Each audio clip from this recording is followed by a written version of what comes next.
There exists a threat, from anti-hunting groups to politicians trying to give our land away, and we won't stand for it. Those vast western landscapes provide the space for our wildlife to thrive and a place for hunters and anglers to fuel the fire that sparks their soul. In this show, we share our love of hunting, fishing, and conservation. Here, we provide the foundation to meet these threats through passion and the grit of the American outdoorsman. Welcome to the Western Huntsman Podcast.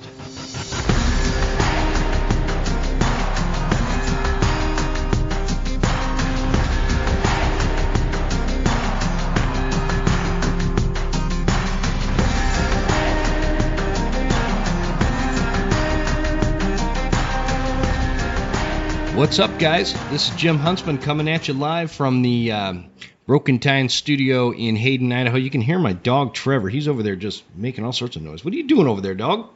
You all right? All right. Hey, yeah, welcome to episode 12. Pretty excited about this. Welcome to the Western Huntsman Podcast. This episode, I am going to be talking, let me put it to you this way. The goal was I was going to talk with a guy that you probably know, super cool guy, all about turkeys, since turkey hunting is coming up. And just to kind of give you guys a preview, we're in the beginning of March here, and we're kind of shaking off the winter. In fact, the spring breakup is happening in my yard right now. I've still got snow on my lawn, but it's like melting, and my driveway is a freaking mess. I've got a dirt driveway, so it's just a mess. I can't wait for it to warm up. We need like 10 more degrees just to dry that mud up. So my kids are riding their bikes, and it's shooting mud up all over their backs and pissing my wife off. It's pretty funny. Anyway, so we're counting down the days to spring turkey and spring bear. It's coming up. So what my thought is I wanted to do 2 different podcast episodes about turkey hunting, and specifically for like beginner entry-level turkey hunters. So if you guys have never been turkey hunting and you're considering it this year, or you're committed to go this year, these are going to be some good episodes. The first one, which is this episode, is going to be with a guy named Chris Roe of Roe Hunting Resources. And Chris is extremely passionate. He's extremely knowledgeable from a biological standpoint of wild game, and animals in general. But Chris has been doing this a long time. He started Roe Hunting Resources back in 2010 as a website where it's like a subscription type website where you can purchase a subscription and access piles and piles and piles of really good content, to whether you want to learn how to call elk, or you want to learn the behavioral side of elk, or strategies for whitetail hunting, or strategies in calling for turkeys. Just all those are kind of the 3 main components on the website are elk, whitetail hunting, and turkeys. And I'm telling you, it's the most comprehensive combination of information, and it's worth the money. I just purchased the elk modules as we're going in, because if you guys have listened to this show in the past, you know I don't have a lot of experience with turkey hunting. I've never been real passionate about it. This is going to be my first year where I'm actually committed to going out to do some turkey hunting without getting derailed with my fly rod. And so I'm gonna give it hell this year, and I hope you guys are too. And in fact, what I'm pretty excited about is I'm taking my girls out. It's a great entry level hunt for getting the youth involved. And speaking of that, let me touch on that, and I'll circle back to talking about Chris. The other night, we went to the Foundation for Wildlife Management banquet. I think I talked about it on the last episode, how it was coming up. And my wife and I, we go to a lot of banquets. And this time we took our kids, my 10-year-old and my 11-year-old. She's 11 in like a week. So 11 and 9-year-old, they're pretty close in age. And they went to their first ever banquet, which here's my unique perspective on that. It was super freaking cool taking the girls. And there was other people there that had brought their kids. And in this particular case, the Foundation for Wildlife Management, you know how when you go to the banquets, they have the raffles, right? And you go put your tickets in different raffle items. They had a ton of raffle items. Well, they had a specific youth raffle where there was like fishing poles and remote control cars and a couple of younger toys. And my girls put in for all the raffles for that. One of my daughters won a fishing pole, which was pretty cool. And my other daughter didn't win anything, and she was pretty upset about it, which happens, it's just part of it. But when you take your kids to stuff like this, especially when they're young and impressionable, and they're exposed to things like conservation issues such as managing wolves or promoting habitat for elk, like the Rocky Mountain Elk Foundation banquets or the Mule Deer Foundation banquet, all the different banquets you can go to, right? When they're exposed to that, in 5-10 years, when they get into like high school level where they're going to be more exposed to some of these anti-hunting type families where these kids are already kind of predisposed to be an anti-hunting type kind of individual, and they start ragging on hunting and they start ragging on fishing and conservation efforts and things like that. If they've been exposed to these banquets and things and other conservation efforts and hunting, they're going to have like this naturally built-in firewall against that stuff. And I think that is really good. I think that is really kick-ass. They're going to look at that when somebody is trying to, whether it's a teacher or another student, when somebody is trying to convince them that hunting is bad, they're going to look back and say, I've hunted and I'm not bad. I've been to the banquets and I've met the people at the banquets that are very involved in conservation efforts and are wild game, and they are not bad people.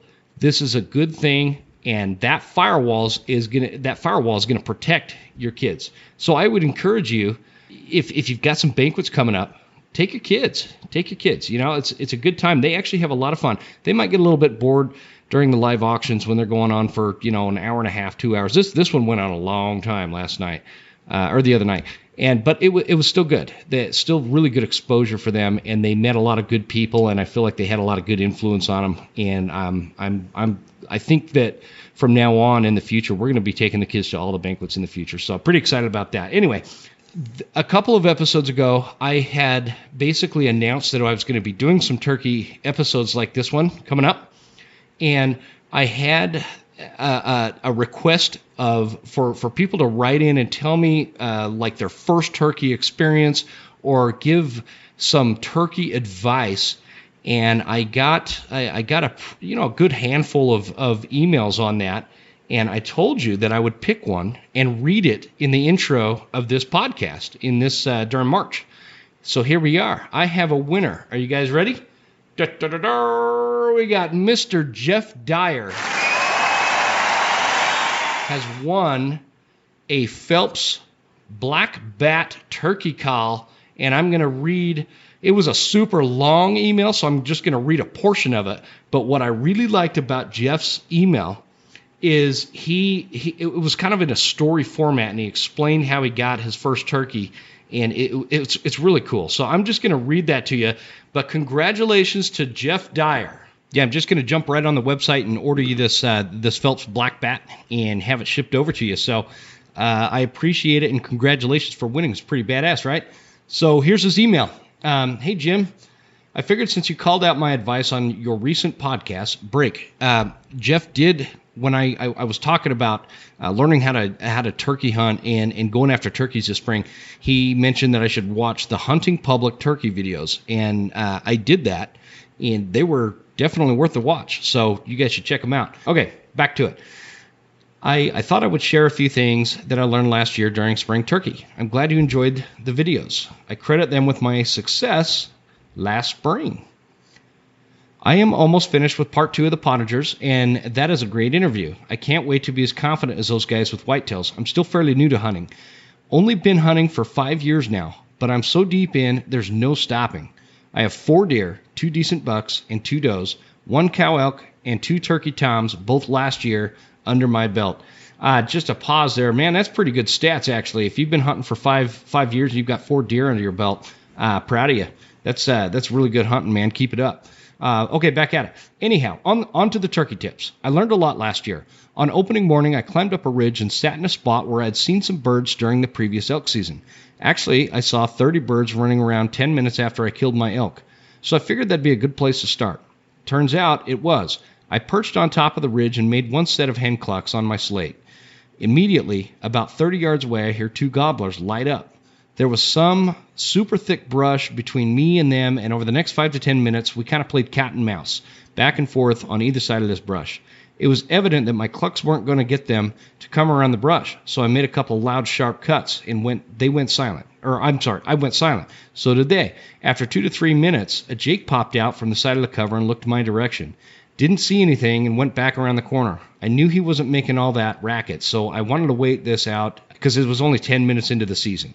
Then two toms popped out of the cover. I couldn't believe it. And after my first lesson was learned, don't leave the house without 2 turkey tags. I had to wait patiently until they separated far enough for me to only shoot one of them.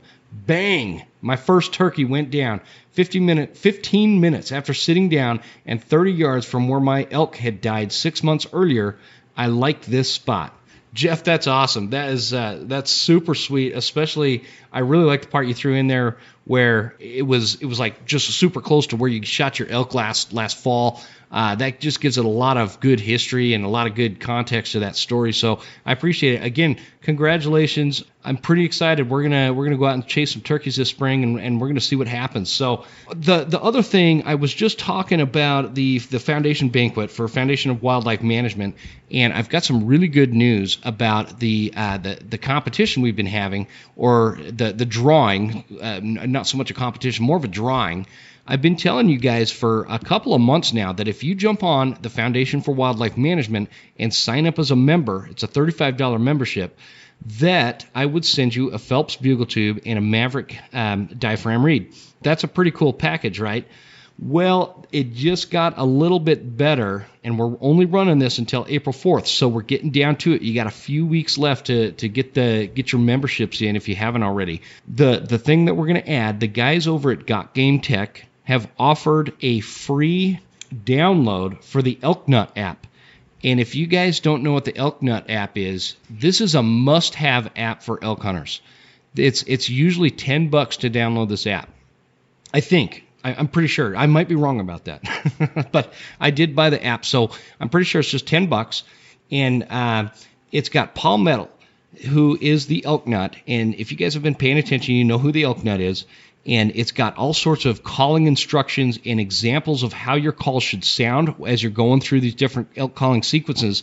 And it's a really helpful app. It's got different strategies. It's got tactics. It's got elk calling, all that stuff. You could record yourself so you can compare it to how his elk sounds call and real elk sounds.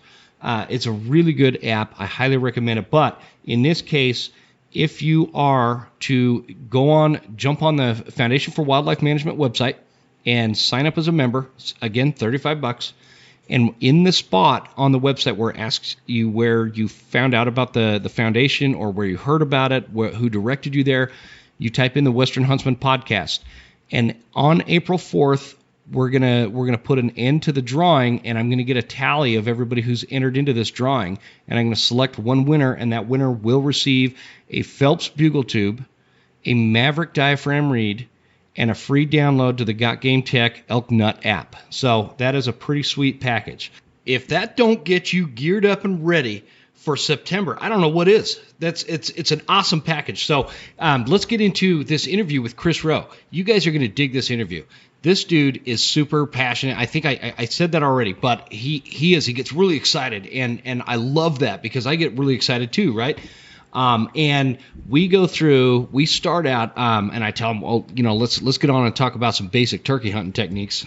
And we go off on like this hour tangent about elk calling and elk strategies and elk hunting and all this stuff. So bear with us through that. You're going to like the elk part, but I'm going to get Chris back on for the episodes that I have coming up this summer. It's going to be called the School of September. And so anybody who's bow hunting and going after elk in September, that series is going to have all these expert-level elk hunting. I'm going to break down my advice for elk hunting and elk calling, and we're going to get a bunch of experts, Chris Roe being one of them, and he is a stud when it comes to calling elk. Just like we've got so many good elk callers out there and so much good advice. We talked about it on this podcast with Chris. I talked about we talked about Dirk Durham. We talked about Corey Jacobson, and we've talked about the elk nut and Michael Batiste with the Elk Calling Academy. All these really good elk callers. We're going to get them on and do like this series of basically calling strategies, archery, everything September related, and it's going to be called the School of September series podcast for the summer months, gearing us up. Here we go with Chris Roe, and I'm going to put it in the show notes so you guys jump on to the Roe Hunting Resources website. I'm going to link that in the show notes, and you guys can jump on there and check it out. Guys, it's like mountains of information. It's a ridiculous amount of information. It's worth it. Get on there and check it out. And I appreciate you guys tuning in. Check us out on Facebook at the Western Huntsman. Check us out at Instagram. The Instagram's pretty new, so I'm trying to get some followers going on that. And the Instagram is at the Western Huntsman. So check us out there. Appreciate it, guys. Looking forward to this interview. This is my favorite episode. Let's get into it with Chris Roe, Roe Hunting Resources.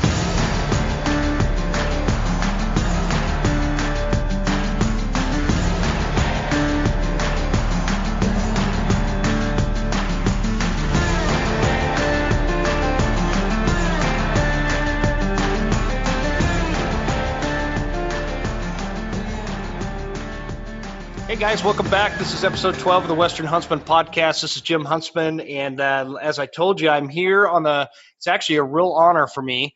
I'm here with Chris Roe of Roe Hunting Resources, and we are going to talk about beginner turkey hunting, essentially kind of like a baseline 101 discussion for anybody that's getting into turkey hunting for spring turkey coming up this season. It's coming up quick. We're about a month out right now. And Chris is one of those guys that I have been following on social media for a long time. That's why I say it's an honor to have him on, because truth be told, where I initially learned how to call elk was through Roe Hunting Resources and watching Chris and following him on the social media outlets and YouTube and all these other. Chris has just got a wealth of information and an amazing perspective on these animals and why they make the sounds they make, why they do the things they do. So it's just a thrill for me to have him on. So Chris, welcome to the podcast. Thanks for coming on. How you doing?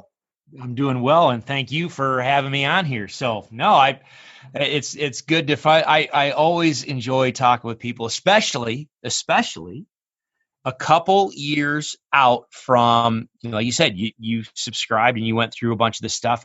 I really do enjoy hearing people, talking with people that have come into the Roe Hunting Resources family and then actually given it a couple years of playing with it and then getting some feedback and just visiting with them on their successes and just what their overall experiences have been. So no, this is gonna be fun. I'm awesome. Glad you gave me a call, man. I'm happy to be here. Yeah, awesome. Yeah, that's great. No, it's funny. I did. It was I don't remember what year it was. It had to be. How long is Roe Hunting Resources? How long have you had that website? We kicked it off officially in 2010. Okay, I'll bet you it was 2011 when I signed up. You were on the ground floor then. Yeah. Oh yeah. And right. That's back when I put a diaphragm reed in my mouth to try to call in an elk.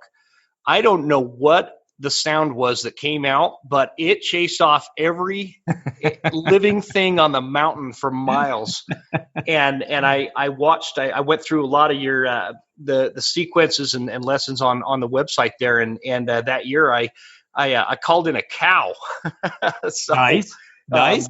So ever since then, it's just been getting progressively better. And I'm really excited to talk to you about turkey. Nice. Awesome. Let's do it.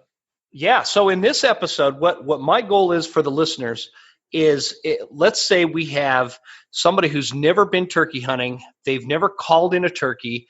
We're talking Western turkeys, usually in the mountains, maybe some agricultural areas, that I want the listeners to kind of, when they shut this episode off, kind of have a base or a basic understanding of calling techniques, some vocalizations they can work on as season approaches, and just have some general ideas of how to go about getting one of these birds on the ground this spring. Fair enough?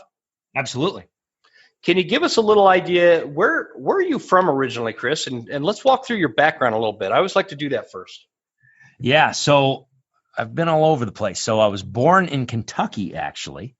Oh, really? I didn't know that. Yeah, I was born in Kentucky, and when I was right before kindergarten, I moved up to upstate New York with my dad, up to the Finger Lakes region, and so grew up in dairy country of upstate New York and the Finger Lakes, up around Skaneateles and Syracuse areas.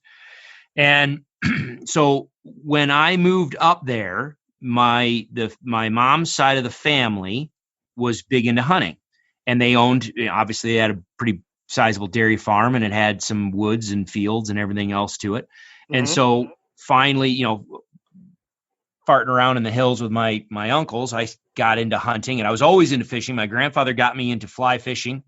And as I started getting old enough to where I could take my hunter safety and I could start going out in the field, my grandfather was a conservation officer. He was a game warden up in around the Cortland area of upstate New York. And he retired from the New York DEC. And so he was big into hunting and fishing anyway. So as I started getting older, we didn't live near one another by the time he moved to Florida, by the time I started actively hunting, but he kind of got me, he kind of kicked off the initial steps of turkey hunting and fly fishing, especially. And so as I'm growing up, my uncles are out there hunting. My grandfather's giving me some, he's giving me his old calls and some of his old equipment. And I'm going out, and I said, well, I'm going to go around and play with this. And man, you start going out there and calling, that really ignited a passion in me for animal behavior. And so given the fact that I had a great relationship with my grandfather, I loved going out in the woods with my uncles. He was a wildlife guy. My grandfather was a wildlife guy. So I set my sights on him, like, you know what, when I quote unquote grow up, I'm going to be a wildlife biologist. Yeah. And that stuck. I mean, I had, visions of being a fighter pilot in the Air Force and everything else. And then I got, 16th birthday, got my eyeglasses, and well, that killed that crap. So, the wildlife biology part always stuck, but so did the passion for animal behavior, and more importantly, the animal behavior, but the why factor. And if this better, if people are listening to this and are not part of the RHR family right now, if you check out anything that I have on social media or on YouTube or whatever, or especially on the website, the why is the number one question I always try to answer. Because that's the underlying, that gives you the basis of information on what you're going to do to move forward, especially if you want to do it in some sort of efficient and meaningful manner. So that animal behavior thing always kind of stuck with me. Well, graduated high school in New York, got accepted to a couple colleges for wildlife programs. I, of course, being 18 years old and grew up in a small town, I couldn't wait to get the heck out of there. So I was like, I'm going to the school that's farthest away from home, which put me in northern Wisconsin, which was awesome. Because all I did, I literally scheduled my classes so they started at 11 a.m. and they ended at 2 p.m. Wow. So I had every morning and every evening of fall and winter and spring to do just fart around in the woods. The problem that creates, however, is if you grow up and you don't have a solid understanding of how college financial aid works, especially with small private colleges where they sucker you in with this great financial aid package to get you in the door. And then year 2, they're like, oh yeah, by the way, not going to offer you that money anymore. And you owe $30,000 or whatever it was, a year or something. I'm like, yeah, crap, I have no money. So I literally spent a year and a half in northern Wisconsin and just had a blast, while at the same time burning through I paid for my college myself. So burned through my money unwittingly, and then realized I'm like, oh crap, I got to do something. So I left college, joined the military, went in the Army for a while as a surveyor. I probably would, if we had stayed overseas, I probably would have stayed in, but then I got stationed in Washington State. And I got to go back out and this time play in the Olympic Peninsula and then the Cascades and then up in the Spokane area, chasing turkeys and I didn't know you were in this area. So I'm like 40 minutes from Spokane, my place out here in the woods. So and I know this is not a political podcast, but let's just say if Washington leaned in a different direction, I would be there in a second. Oh man, yeah. I love it. I mean, you think about if people don't think about Washington from a sportsman's paradise, you've got everything from saltwater fishing to freshwater. You've got warm water freshwater, and you've got cold water. You've got salmon, steelhead, and just your regular freshwater fish. You've got, at least they had all three subspecies. Well, not all. Had three subspecies of turkey. So you had easterns on the west side. You had Rios and Merriams up around the Spokane area. Yep. You've got blacktails, you've got mule deer, you've got whitetails. You've got two subspecies of elk. You've got, goodness gracious. It's a sportsman's paradise. It's insane. It's insane. The management, well, I don't want to go to that. I know what you're saying. Come on, it's a podcast. Let's have fun. I say that with like the biggest mule deer I've ever shot was in Washington, and I love the landscape you've got, because you were talking about all the different species, but the landscape itself. You've got everything from darn near a rainforest to arid desert plains in central Washington to coniferous forests, and there's grizzly bears and black bears, and it's just, Washington is a plethora of outdoors experiences that you can. It's amazing, but the management, the way that they manage it, makes it super difficult, especially for a non-resident. Yeah. So when I was there was let's just ballpark at about 1995. And so it wasn't that bad back then. Yeah. I did. And so so I was still active duty military then. And so, I know exactly what you're talking about. Yakima, Washington. If anybody's living over there listening to this podcast, A, I'm sorry. B, why do you still live over there? Right? Gracious. But I was stationed in Tacoma, and so most of our field training exercises pulled us out into the field in September. So I never got to go chase Rockies as far as elk during the rut. However, December, don't quote me on that because it was a while ago, but like November, December, we weren't doing squat. So the Olympic Peninsula had those late season hunts, archery. And so my buddy and we could sit and talk for hours on stories about driving around the mountains of the Olympic Peninsula. But when I say we drove around the Olympic Peninsula, he had a little Jeep CJ 5 or 7. Oh, that'd be perfect. Again, we can dive off into some rabbit holes, but let's just say I drove all over that thing, hunting and fishing and just having a blast. So being back in the outdoors while living in Tacoma, granted I was on base, but still the urban suburban environment and the whole, I was like, you know what? Nah, I'm not going to stay in the military. I'm going to go ahead and get out. But I'm going to go back to school, finish my degree. So I put in for a bunch of, long story short, ended up accepting, I was accepted to a bunch of colleges, but I decided to go to Colorado State University. So I just packed up all my stuff. I had a 1976 Chevy Blazer that it was the amazing Technicolor Dream truck because it was white. It was white, black, blue front end.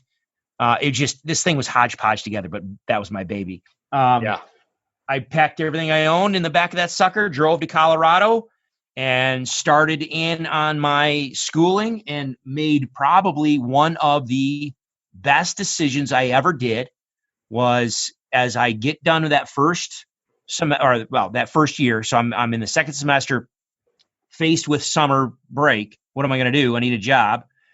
Walking through the halls. Here's this flyer hanging on the bulletin board. that says they're looking for technicians on what ended up being called the Upper Eagle River Elk Study in Colorado. It was a very sizable elk study in Colorado. And I was like, I need a job anyway. It sounds intriguing. I'm coming out of the military, so I was in pretty darn good shape. And yeah, they were like, yeah, we want you. And my job was literally to go all summer and just, in a nutshell, just live with elk. So from mid-May to mid-June, we were chasing around collared cow elk, doing some treatment effects on cows and calves. And then we had a couple week break, and then we went right back into those same areas. But this time we went up into their summer ranges, and then we just sat literally Monday morning. We would hike in wherever it went. The radio collars would tell us where the elk were. They would fly and figure out where the elk were. Okay, we've got a pocket of elk, 7 miles up in the middle of this wilderness area. We need to get eyes on them. Okay, so Monday morning we load up with the backpacks. We hike all the way up in there. This time, you're going to be in there for a week. So you got all your clothes that you're going to need for a week. You got your food that you're going to need for a week. Everything that you need to do for a week-long camping trip in the backcountry, that's in there. However, you also have a 7-pound radio transceiver and then the antenna and everything that you can list, so you can pick up the collar signals. And then you've got your big honking tripod. At that time, there was no carbon. It was just chunky, just big, Monfrado aluminum heavy honking tripod with a gargantuan big, honking spotting scope. Yeah. We were going in there with packs that were between 70 and 80, 85 pounds. And we would go in Monday, get to where we were going by Monday afternoon, sit down, and we would just live with the elk until Saturday morning. We'd hike out Saturday morning, go down, take showers, do laundry, resupply, head right back up to another spot on Monday morning. And that's what I did all summer long. That would be amazing. You know what? They say hindsight is 20/20. Well, the other thing too, that looking back on memories, you always remember the great stuff. Yeah. But you hardly ever remember just the hell that you ended up, because I remember when the summer was over, we were all just like, good freaking riddance. I'm done with this. To where you'd all joke about, like, are you coming back next year? I don't freaking know. You're beat, you're worn, you're tired. Mosquitoes are just eating the piss out of you. But if I could go back and do that again, oh my God, are you serious? Just like the educational side of it. Yeah, I literally lived at between 12,000 and 13,000 feet in the Colorado backcountry. And I did this for 4 or 5. And what were you, like 22, 23 at that point or something? Yeah, exactly. You're right in the ballpark. So yeah, I'm in early 20s at that point. Again, I was in great shape at that time. Mm-hmm. And just, come on, you're living. Come on, that would be awesome. No, I would pay money to do something. I don't know about all summer. Seriously, but it's like what you said there, and you know how this is because you were in the Army and I was in the military, and that first couple of years you get out, you still have your buddies that are still in. Yeah. And you kind of sometimes think, man, I kind of miss this and I kind of miss that and the camaraderie and then you get on the phone with them and they're like, oh yeah, it was another shitstorm doing, and it's like, okay, no, like, never mind. No. I don't miss that anymore. That's exactly it. Even with social media today. So yeah, you reconnect with your military buddies on social media, and that's all you do is you think back on the glory, even some of the just crap you went through. So I was stationed in Germany for a number of years, and I was a surveyor for the field artillery. This is back. It sounds like I'm like ancient, but I'm not. This was before GPS really got a stronghold. So in order to do artillery and get control and lay out, figure out where the heck you were, you actually needed surveyors like me to go out and give you control on the ground so you know exactly what you're looking at. And we had surveyors too when I was in. Yeah. So we were always in Germany. There's 3. I was stationed at a place called Baumholder. It's called the Rock for a reason. It's just this hellhole of a place. It used to be a German training facility. It used to be German barracks back in World War II, I believe. Really? Yeah. So it was a training area that that's where we were stationed. So we were always in the field. But there's two others, Hohenfels and Grafenwehr. And these are down in the southern part of Germany, in that kind of Bavarian region, Bavaria, down more towards, Switzerland and Austria kind of type of deal. So pretty mountainous. It's beautiful country. And it's nothing but a mud and dust hellhole if all you're doing is military training. Now, granted, we got to play with, there was red stags and fallow deer. We had wild, Russian boars. They were out there. It was fun from a wildlife guy. And when I was in garrison on my downtime, I lived on my mountain bike. So in Germany, Baumholder is right basically in a nutshell in and around the Black Forest region of Germany, which is absolutely gorgeous. Rolling hills, woods, ag, farm fields, just loaded with roe deer and wild boar. And so when we weren't in the field, I'm out there riding my bike with my camera, just having a freaking blast. But so there's some good things that I remember, but I also remember the training that sucked. Yeah. But now you get back, you get to look back on things and you laugh with your buddies that were in your unit or just other, it doesn't matter. You look back on things and you have a different, you remember the good stuff. So it's like that hindsight you were talking about, and in fact, in the last episode, I was talking about, I was trying to tell people that if your budget's tight, you don't need $500 boots, because I was in the Marine Corps infantry, and on $60 jungle boots, we would do this exercise in like I don't know, it was 32-hour training exercise where we went 30 miles, and this is speed hump, and this isn't leisurely hiking through the mountains, and so. Yeah. I did all that on those kind of boots. So, and I'm just trying to encourage people, if you don't have the budget for it, just get out and do it, and whatever you can afford, because get the best. Trust me, get the best you can. But man, you could do so much on cheap gear, and I'm proof of that. And people have no idea how good they have it today. Oh man, you're absolutely right. When I was on the Elks, you look back at my old pic, and there are some. If people go to roehuntingresources.com, my website, and you go back through some of the pictures that I have in there, you'll see me on the Elk study. I'm wearing my fatigues that I had, and some of my I know on a couple of my first hikes it was in my military boots. And then I learned, I was like, all right, I'm gonna get a better, everybody that wasn't stationed, in the military, they're looking at my boots going, are you freaking insane? And I'm like, what are you talking about? And so I ended up upgrading my boots, but I'm still walking around. I'm still up there with my cotton fatigues. That's back when cotton was king. Oh yeah. Yeah. So yeah, people have no idea how good they have it as far as gear. And I appreciate exactly what you just said, because I think you nailed it. Yeah. Get the best that you can afford. Get the experience. It's so much more important. But don't overthink it. You know what I mean? Just get out there and have some fun. You know I went when I was 16 years old. I went 7 miles into the backcountry on a deer hunt with this pack that was a military issue from the Vietnam War, and it rubbed me raw. And that was nothing compared to the Marines. So sometimes I kind of get a giggle out of these some of these guys that are like, they're measuring each little ounce that goes into their pack. Correct. Come on, guys, just get out there and go hunt. and if they're measuring, okay, and I'm good friends with Aaron, and ounces equal pounds and pounds equal pain. So I understand drilling holes in your spoon if you need to, okay, or cutting your toothpaste or toothbrush in half.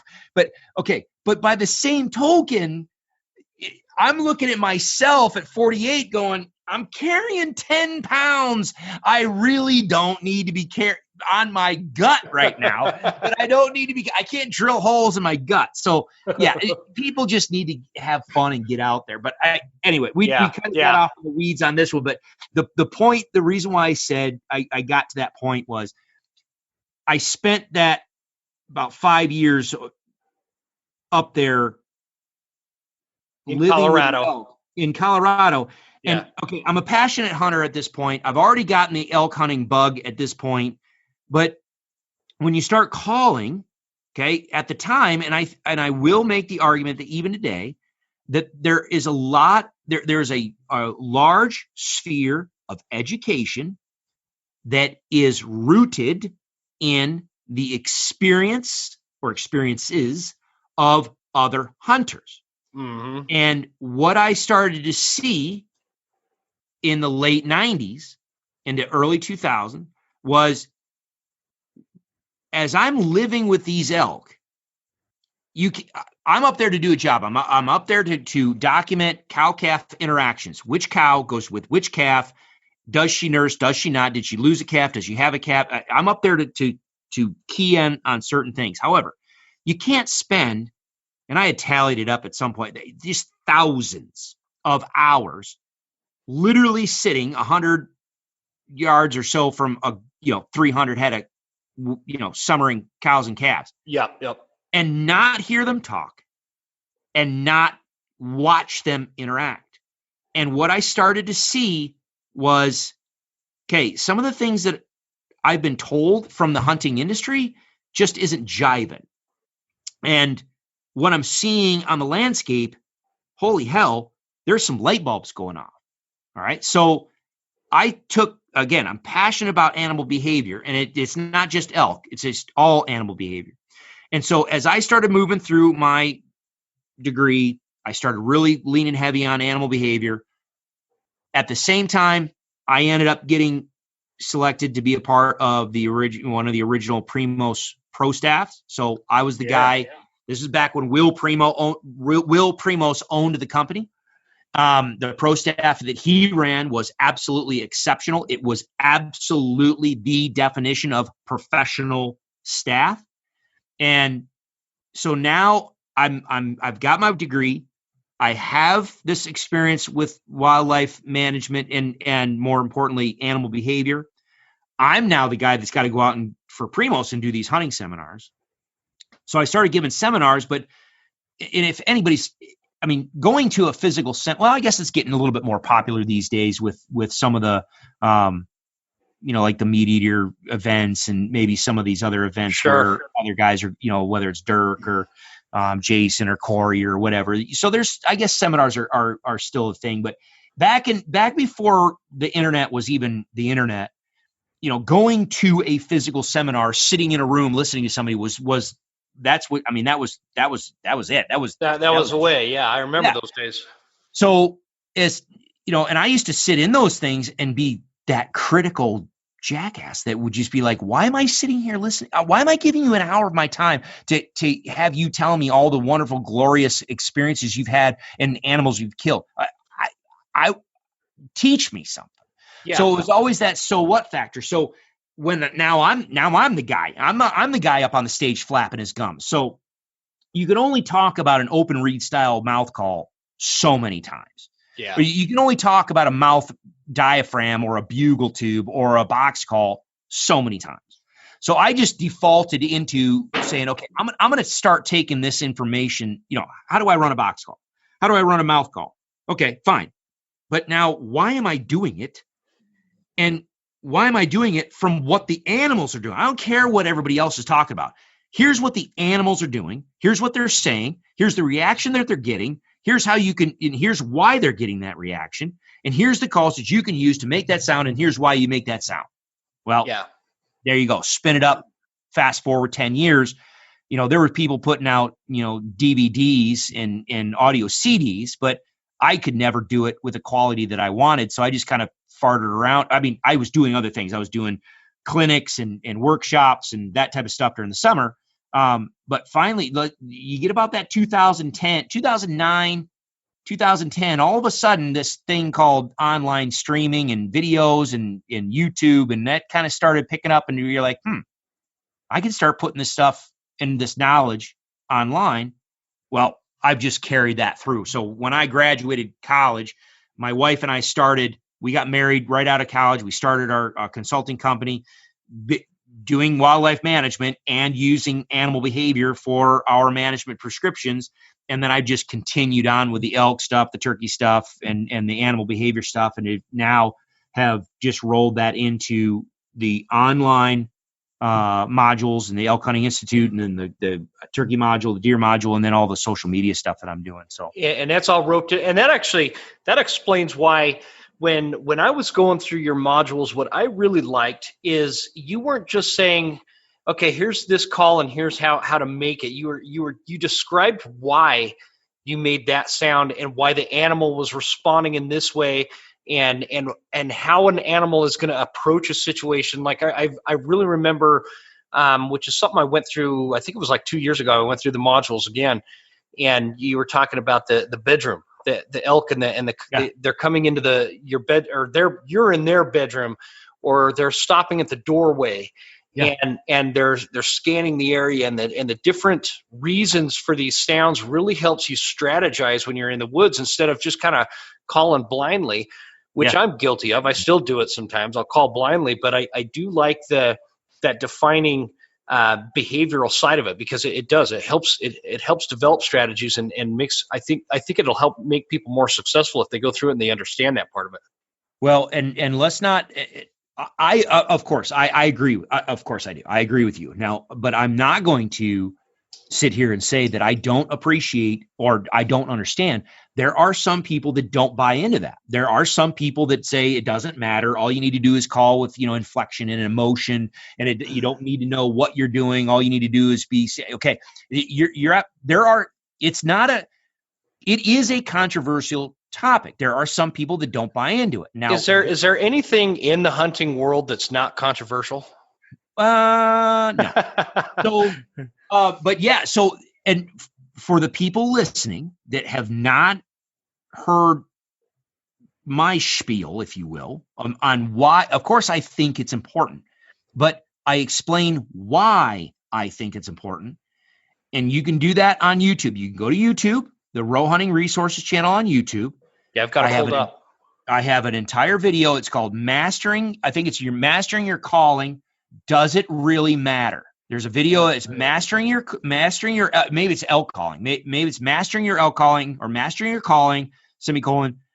Does it really matter?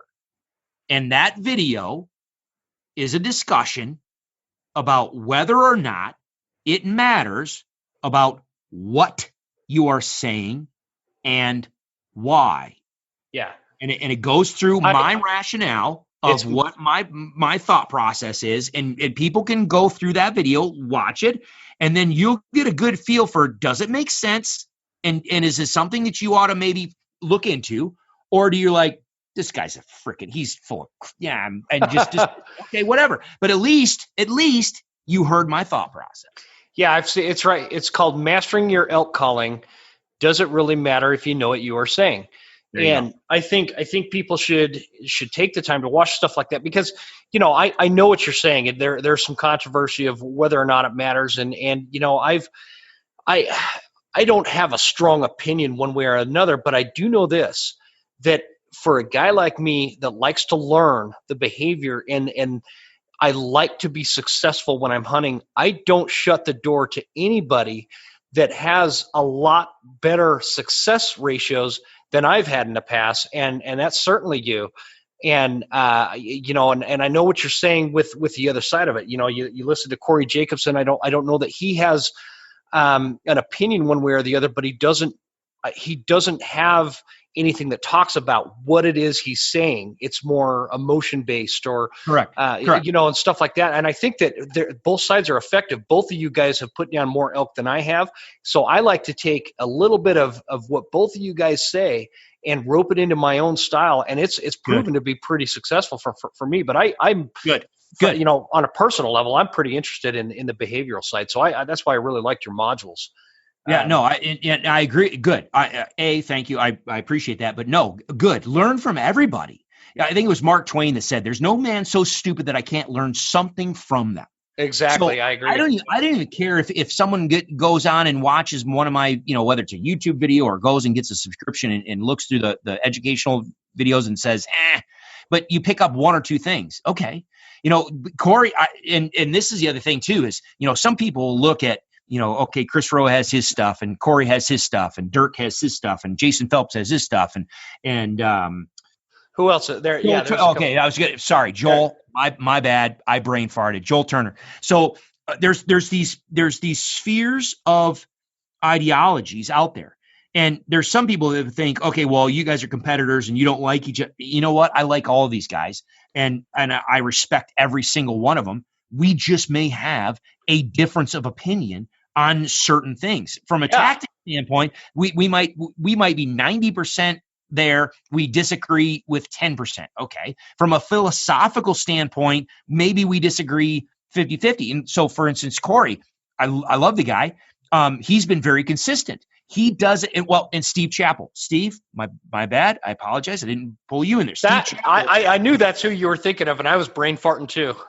Steve, well, Joel was it because Joel is another one that lives up in that neck of the woods that does a lot of seminars, and he has a lot of. But Steve. So for Steve Chappell and I lean generally heavier on. Now, at least used to. Now, Steve has changed. He's starting to lean heavy, a little bit more on bugling. But Steve and I traditionally have leaned more on cow calling, whereas most of the other guys have leaned heavily on the bugling side of the equation. Now, we're just okay. Yeah. Okay, by the way, we should probably tell the audience, yes, this is advertised as a turkey seminar. But hold on, turkey. We're getting to turkeys. Just bear with us here. So. Yeah. But the Joel Turners, the Jason Phelps, Dirk Durham, Corey Jacobson, they lean heavy on the bugling side. Yeah. And so there is that kind of difference in philosophy. But really, Joel, I think, would agree with me on some things of why it matters and what things mean. Now, Joel and I may have some differences of opinion on the technicality of meanings, but I think Joel is in my corner a little bit more as far as it matters what you say, whereas the other guys are leaning more towards, well, it's not so much what you say, but how you say it. And are you technically accurate in your reproduction of sounds? So there's going to be some discrepancy, or not discrepancy, wrong word, some disagreement in philosophies. Mm-hmm. But I want absolutely. Go get Corey's stuff. Go listen to Jason Phelps. Go over to Dirk's stuff. Go listen to Joel's stuff. Go just dive into all the stuff that Steve Chappell has on YouTube. Learn from everyone and then find what resonates with you, and especially for the area in which you are hunting. Because elk are elk. Elk behavior is elk behavior. Elk vocalizations are elk vocalizations. I don't care if we're talking about Roosevelt's in the Olympic Peninsula or if we're talking about Rockies down in Arizona and New Mexico. It doesn't matter, in my opinion, based on everything that I've seen, all the years and the thousands of hours and all the hundreds, it's probably thousands now, all the video and everything else. Elk vocalizations are elk vocalizations. Behavior is behavior. Now, there are some localized differences in emphasis of what different populations will focus on, but their underlying behavior is the same. Their underlying vocalizations are the same. Your region, so if you're in Idaho, in an area that's infested by wolves, guess what? You're going to have a different vocal experience than someone who draws a Unit 9 tag in Arizona on the border of the Grand Canyon National Park. Okay, guess what? The elk are going to vocalize just a wee bit freer down in Unit 9 in Arizona than maybe they are going to be in the heart of wolf country of Idaho. But guess what? What they are, this is my opinion, and I think, and that's why, and you've seen this is why on my website, everything is heavily video based. Anybody and their brother's uncle, any Joe Schmedley, can flap his gums at you and tell you what he thinks, he or she thinks. My focus was always, I'm going to tell you what I think, and then I'm going to show you a video of an elk doing it. Yeah, and you have a lot of video evidence with that. Correct. And so here's the elk doing it, but don't just pay attention to that individual animal. More importantly, pay attention to the reaction the other animals give it. Yeah. So you're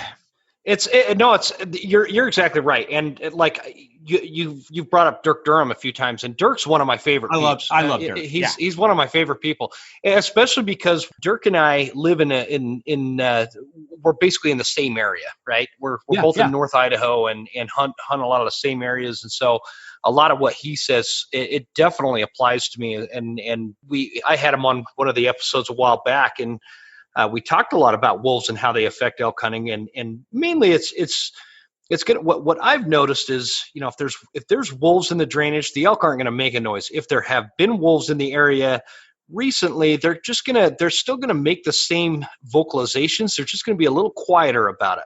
The decibel level is reduced a little bit, and that's always. It took them a long time to figure that out too. The elk they got hammered initially when the wolves got up here, just because they didn't know to be quiet. They didn't know to avoid wolves, and so and so they've evolved in that way. And so just going back to it, I mean, you've put down a lot more elk than I have, and Dirk's put down a lot more elk than I have. So I like to pick both of your brains, and that's the best part of doing this podcast is I feel like I get to talk to the top experts in the field, and I get a lot out of it. In fact, I get more out of it than I'll bet the listeners do.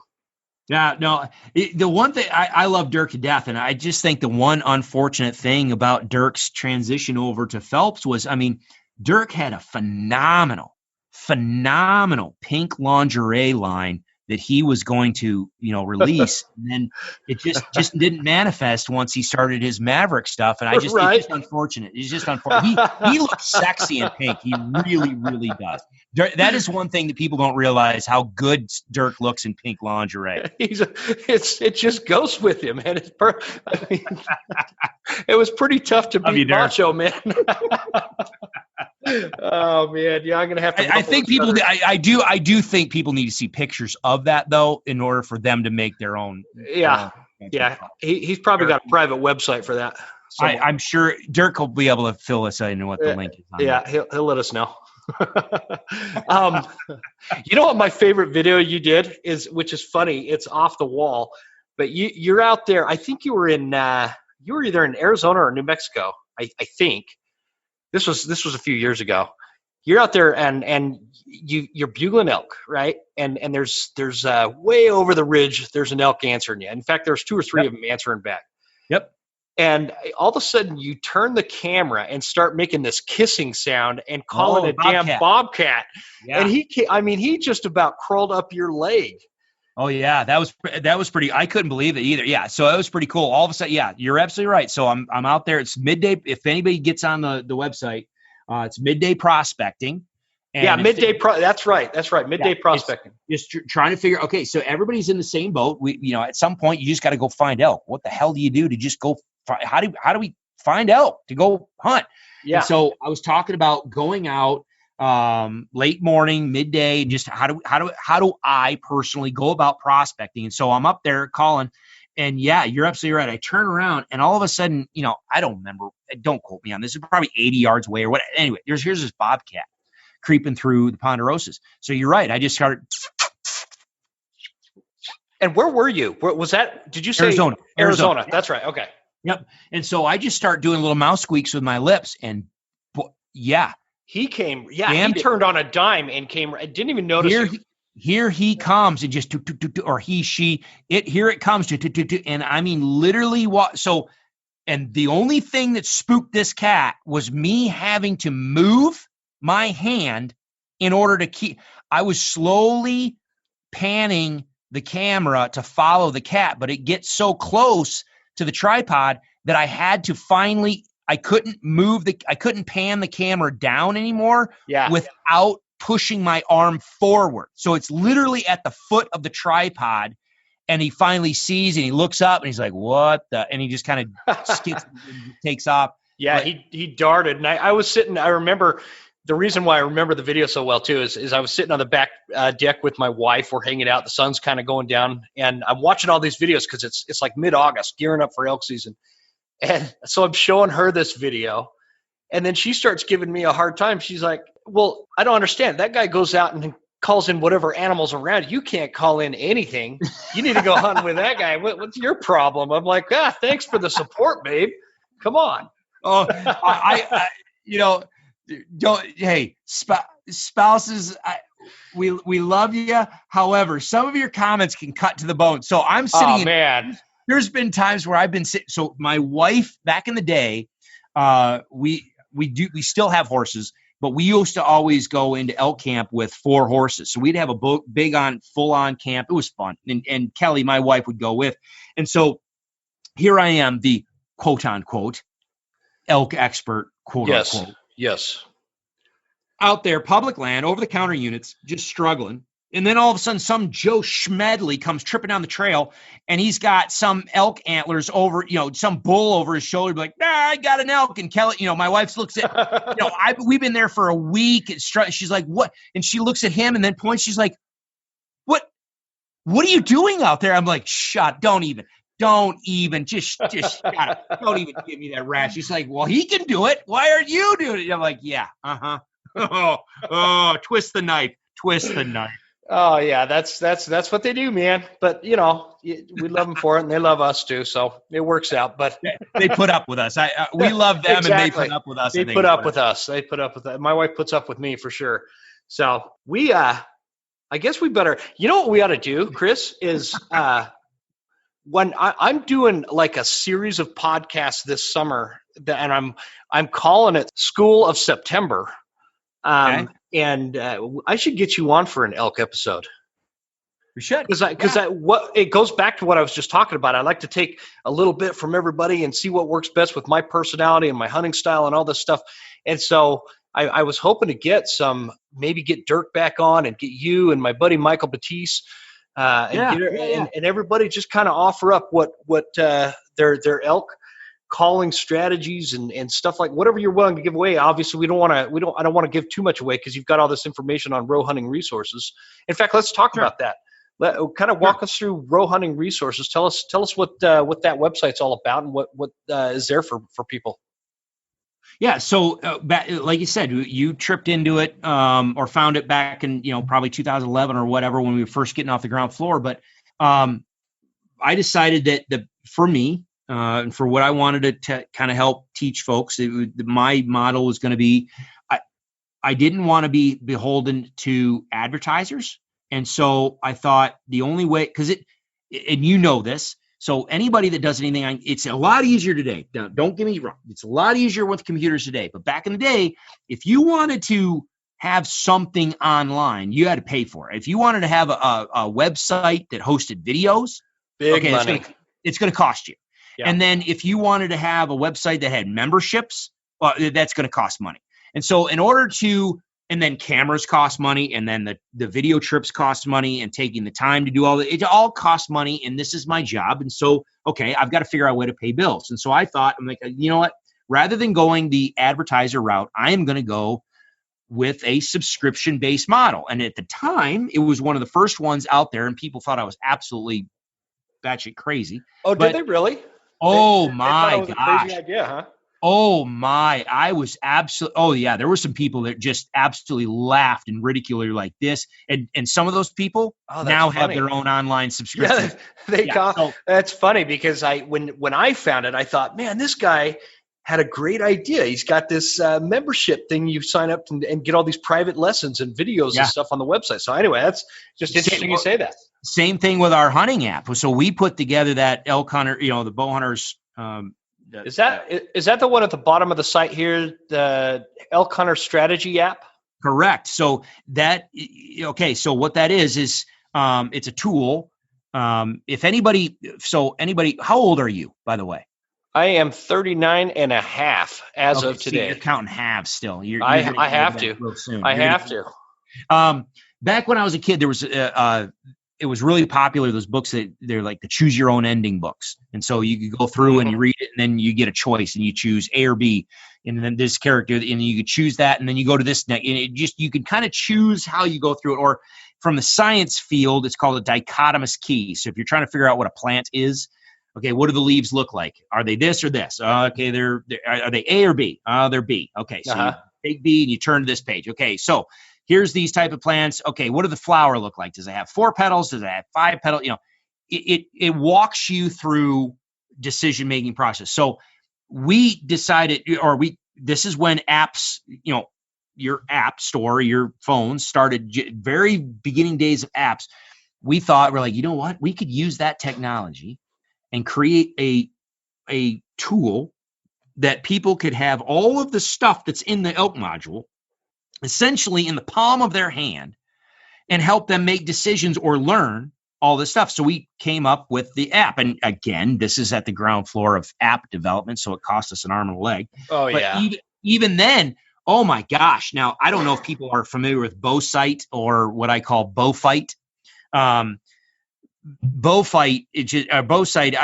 I love Pat. I have no issues with Pat, but I mean, some of the talk forums just deteriorate into these just vicious environments. And so when we so launched, does Facebook. oh yeah, Facebook, but even whether it's BowSight, whether it's Archery Talk, some of these other places, some can just get vicious. So people just absolutely ripped us on the idea that we were going to subscribe. People had to pay. Well, I don't have to pay for it. It's on the internet. I shouldn't have to pay. And then when we did the app, people were like, that's just cheating. That's not fair chase. That's not right. That's just, you're using electronics in the field. And it's like, oh my gosh, people. Obviously, now fast forward 10 years, apps on your phone are commonplace, and online resources that are, whether it's paid for or not, people go to online resources to learn. So things change over time, and I'm glad we were on the front end of it. But we started there was no other way, unless you came to one of my 3-day weekend clinics, there's no way that I can share the information with you about elk behavior. At this time, it was elk behavior. And any other way, then I need to put together a whole piss pile of videos and put them online and make them available. Basically, it's an online library. And so that's what, if you go to roehuntingresources.com, ROE, don't throw a W in it like Mike Rowe does. It's roehuntingresources.com. Yeah. Elk module was the one we started off with. And it was always intended to be, how can I show people elk doing these things? And I'm gonna put the website and all this stuff in the show notes, by the way, so you guys can nice, yeah, click on the end there. Yeah, so yeah, that helps. Yeah, awesome. So fast forward, the bottom line is what we were able to do was, I can take all the stuff that I know, along with a whole bunch of my opinions, and then I can bundle them up in a video-based type of deal, and I can have it to where if you want to just subscribe to the elk module itself for 3 months and just have a little window, go for it. Imagine an online library of information, and you can buy a library card that allows you to go in and explore as much as you want. It depends on what you want to do. And so if you're just elk oriented, just go the elk. If you like elk and turkeys, or elk and whitetails and turkeys, or what, you can get the full access and you get all of it. It depends on what you want to do. But you can go in there, and then you can go through the different chapter, basically. So, like, for instance, we have the fundamental, the background information on my philosophy and what you're going to learn and what you're going to see and how I think and all that. And then you go to the foundation principles.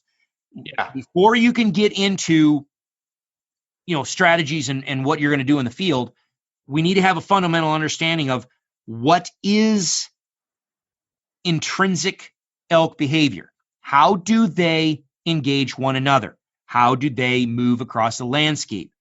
How does their herd dynamics affect how they perceive sounds and activity on the landscape? Once you get, there's an entire video series on elk behavior. Then, okay, there's the behavior. Now, here's their vocalizations. What are they saying? Here are the vocalizations that elk are making, and I'm putting elk on the screen so you can sit and watch the elk make these vocalizations. But here are the host of vocalizations that elk make. I've got an entire series on cow vocalizations. I've got an entire series on bull vocalizations. Here's what they're saying.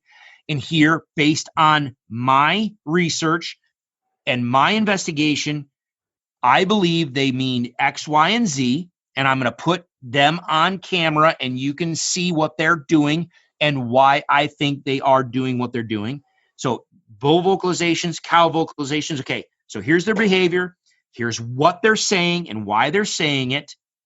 Okay, now there's an entire series that's called The Gallery, where it's the recognition part of it, where, okay, now that you have the fundamentals, let's see if you can recognize them or identify them on the landscape. And so it's just nothing but elk doing elk things without any human interaction. There's no calling, there's no hunting. It's literally like National Geographic, us going out, sitting over a herd, hitting record, and you watch what unfolds, you listen to what unfolds, you get to hear and see, and everything is right there. It's just the elk doing what they're doing. I was blown away with that. Some of the cow sounds you've gotten. That screech, that one cow that you got, you were kind of right off a highway. You could hear the highway in the back. Yeah. And that cow just lets off this crazy screech.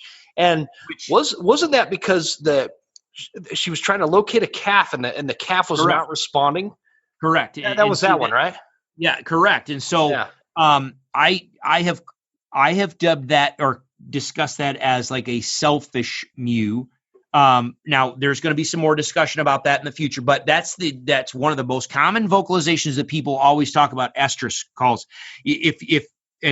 I make no bones about it. If anybody's talking about estrus anything as far as a vocalization, they're wrong. Sorry, biologically they're wrong. So cows don't make estrus sounds, period. End of discussion. I think that more and more, especially now where we're at here, 2020, I think more and more people agree with you than they did maybe 10 years ago. Correct. Now, and again, here's another controversial thing. There's some people that from a behavior standpoint agree with me, but from a marketing standpoint, oh, hell no.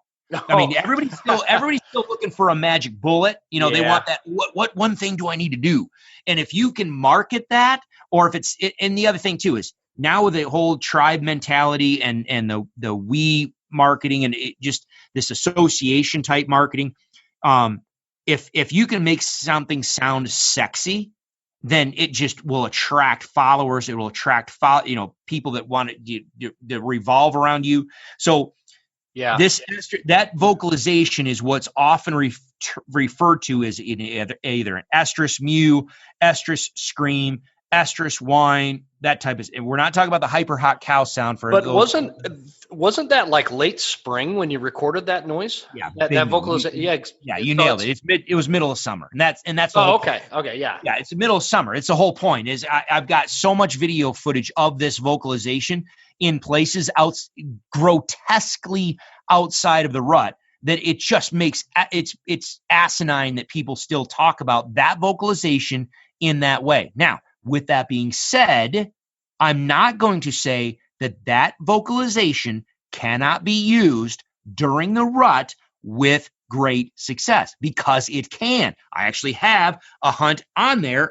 So you got the recognition where this is the gallery, and then the next section is the strategies in action, where I go out into the field, and sometimes it's hunting, sometimes it's not even hunting. It's sometimes I was down in Arizona or New Mexico or Colorado, and I'm like, guess what? Here we are. There's a bull over there. I'm going to do X, Y, and Z, and I'm going to put that bull right here, and let's see what we can do. And you get to watch me call in elk using these strategies, using these vocalizations and these behaviors, and some of them are 7 steps in front of me, literally. Yeah, you get some great footage too, man. I mean, you get some great footage. I had a ball with that.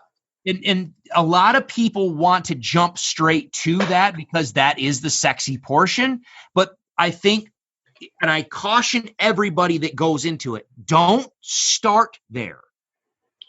Maybe go and watch 1 or 2, and they're like, oh, this is freaking okay. This is okay. And now go back to the beginning, because when you go from the beginning and you get a fundamental understanding of the behavior that led up to that interaction, and you understand the vocalizations that were used during that interaction, and you get to see the bull or the cow's response to that, it makes so much more sense. And the important part on all of course, I want you to be successful. I want you having a higher probability of filling your freezer every year. I don't care if you're going trophy elk or if you just want to put a late season cow in the freezer. I don't care. I want you having more meat in the freezer. Yep. But if that does not happen for whatever reason, my underlying satisfaction is when people get back with me and you're like, holy blankety blank. You can cuss for the most part on this podcast. Good. I didn't kill an elk, but I had this interaction and I understood what was going on. And so I was able to change this or do that. And I was able to command the situation and call those elk in, or get the when you go out in the landscape and just throw, it's like the whole proverbial, you're just going to throw pasta on the wall and throw something at the wall and see what sticks. Yeah. Oh, it can be frustrating when you don't know what sticks. If a whole bunch sticks, you're like, okay, well, now what? And exactly. If nothing sticks, it's like, okay, now I've got nothing. Yeah. Yeah. No, and you're describing the perfect exact scenario. What happened to me after I had signed up for the Roe Hunting Resources, and I don't want this whole thing to be about the website and the advertising for that. I'm just saying that to the listeners, not you. No, I'm with you, because I was going to say the same. I was just about to say this was not supposed to be an infomercial. No, and that's okay, because we're talking about, we've got some good content here, but that's exactly what happened to me.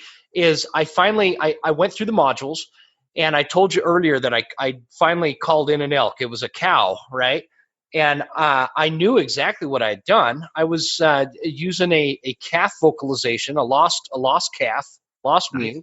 Nice. And mama cow, here she comes. She jumped over this big, I don't remember what kind of brush it was. She comes through the brush, and I could have reached out and I could have just about bent over and given her a kiss.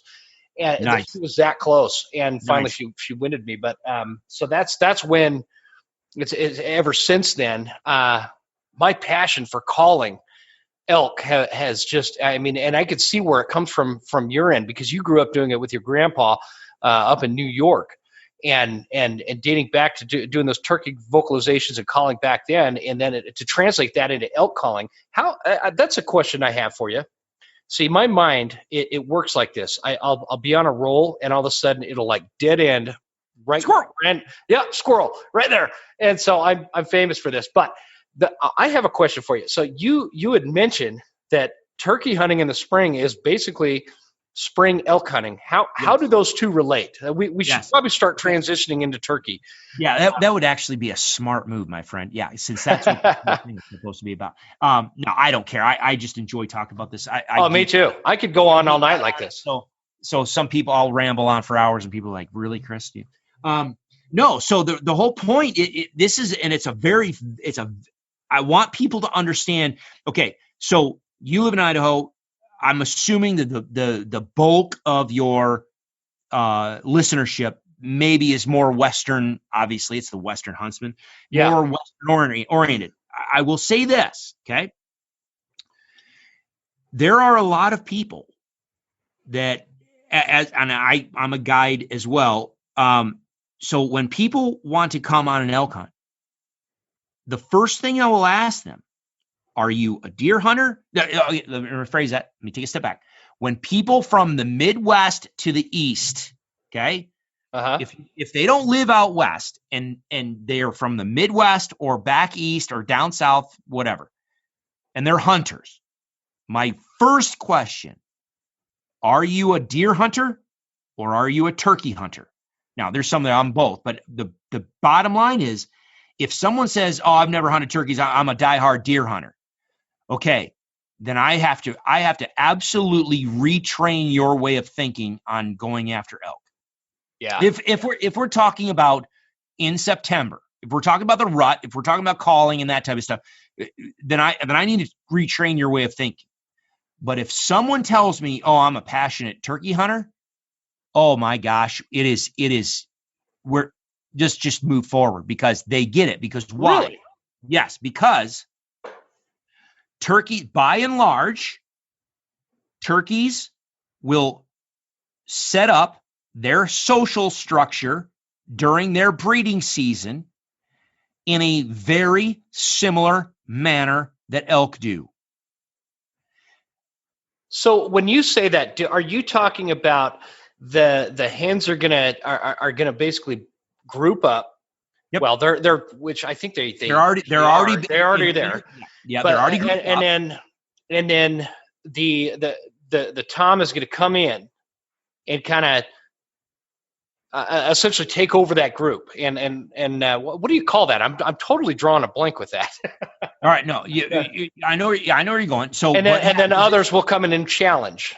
Correct. Okay, so yeah, it's almost a perfect parallel on the behavioral organization of their social structure around breeding. So you'll have the larger flock of birds coming out of flock. That's what I was missing. Yeah, there you go. Flock, not a herd of turkeys and a flock of elk. It's you've got your winter flock. Now, when we're talking about Merriam's turkeys that are in the mountains, there's a little bit of a caveat to this. It depends on the size of the population. But in general, you're going to have hens and their youngsters, the younger the year. So the jakes and hens oftentimes will be in a large flock. And then you can have the mature gobblers, 2 years old and older, off in their own winter bachelor group. Now, you can have some jakes with them too. It depends on the age class that we can start sifting through weeds later. But you've got your gobblers in one group often and your hens in another. As the breeding season starts to get closer, the gobblers will start to make their way and spend more time in and around those hen flocks, showing off, strutting. And this is it where you've got multiple gobblers out there. And what time of year are we talking now? Okay, so they're starting to split up from the bachelor groups right now. So early March. Well, it depends on where you are, because if you're talking Idaho, I don't know what snowpack you have up there right now. But you said you had some agriculture in some of the areas and stuff. But if you from a Merriam's turkey standpoint, from a Western hunting standpoint, you can have Merriam's turkeys in habitats over in South Dakota, in eastern Wyoming, that are lower elevation ponderosa pine forests. Or you could have Merriam's turkeys that are still associated with those ponderosa pine forests, but they're more interior mountains to where it gets a little bit more snow. So it depends on, and it depends on the flock, the population size.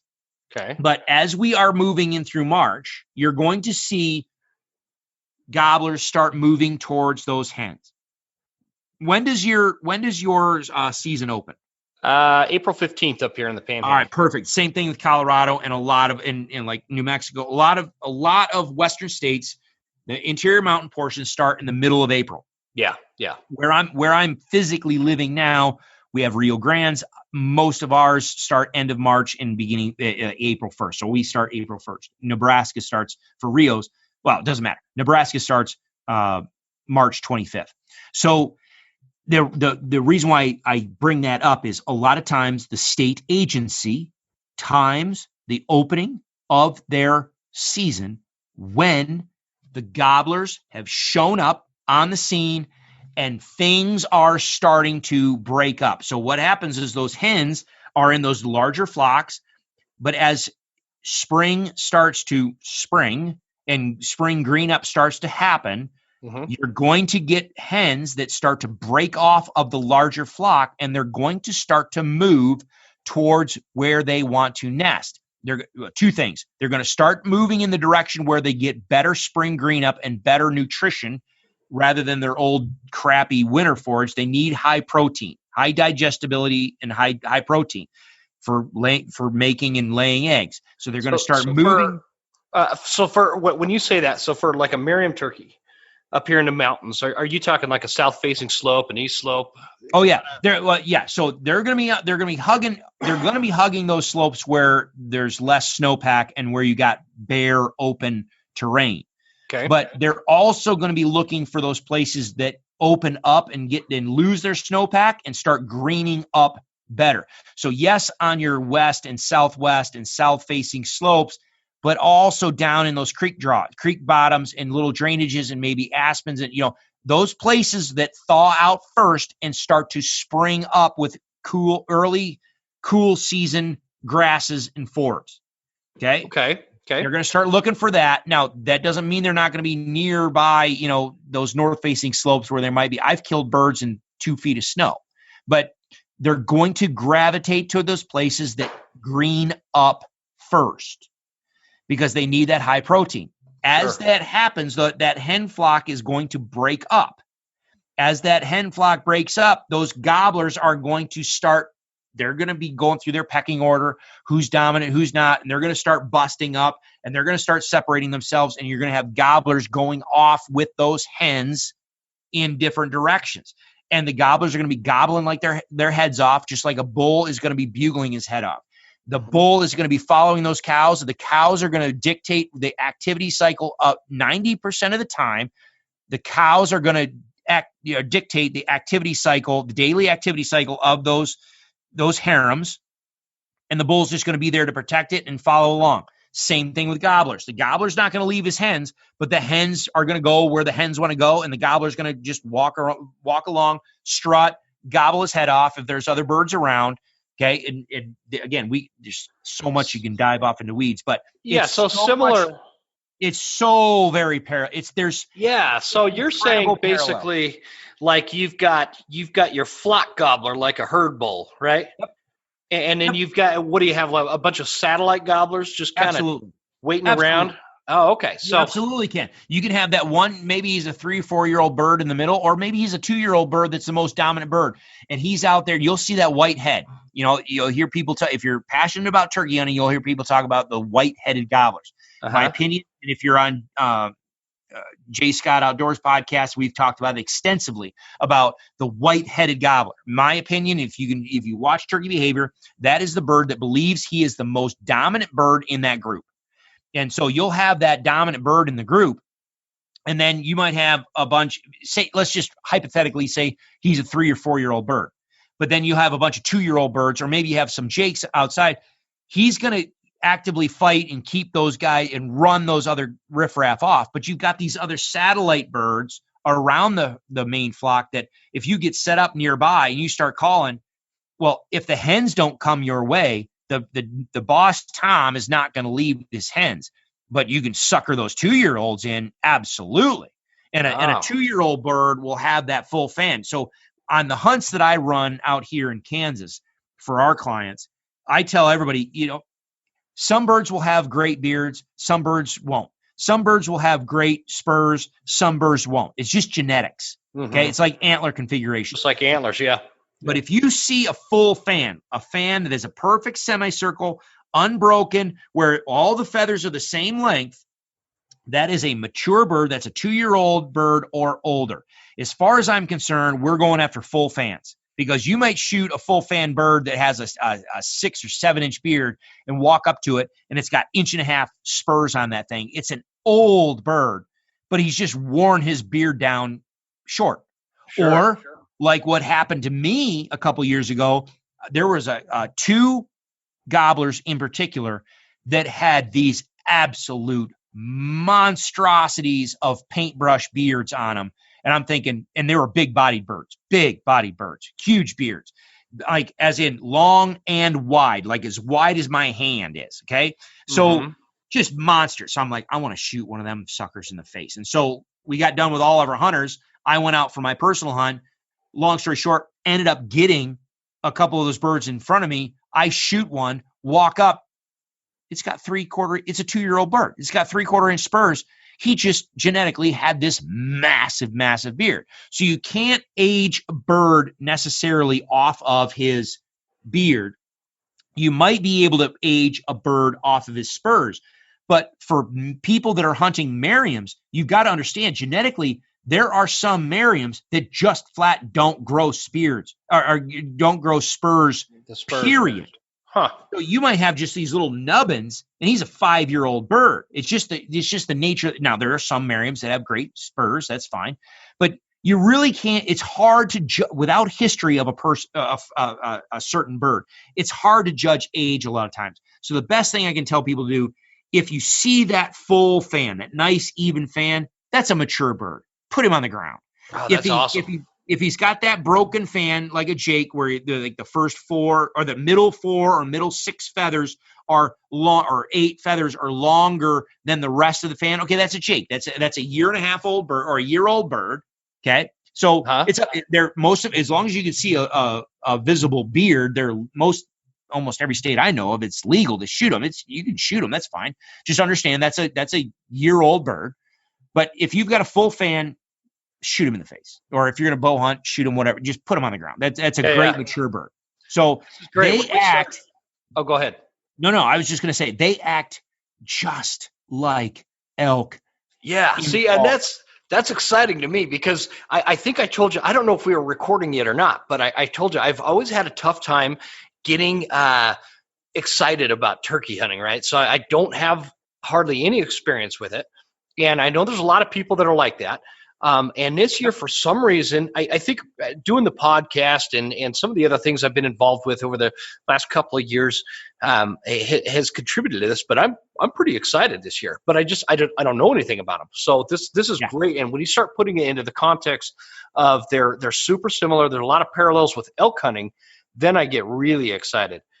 Because that's my passion. Elk hunting in September with a bow, that's what makes me tick. And so when we start putting it into that kind of context, I'm excited. So we were talking about around early March, mid-March, they start kind of breaking out of those bachelor groups and start kind of hovering around the hens, the flocks, and maybe getting a lead gobbler in there.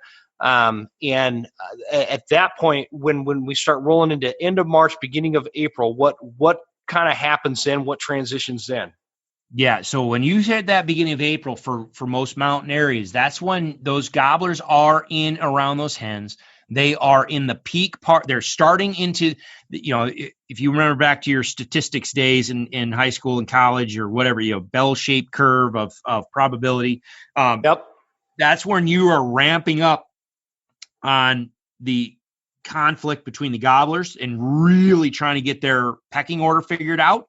And that's when usually in mountain areas, the hens by the beginning of April into middle of April, they're still just coming out of their winter flocks. And opening day in most mountain states, most of the time, the gobblers have started to split up a little bit. That there's pockets of hens that are split up a little bit, but a lot of times what you're going to see is they might be breeding, but they're not. But the hens are not going off. And how do I want to put this?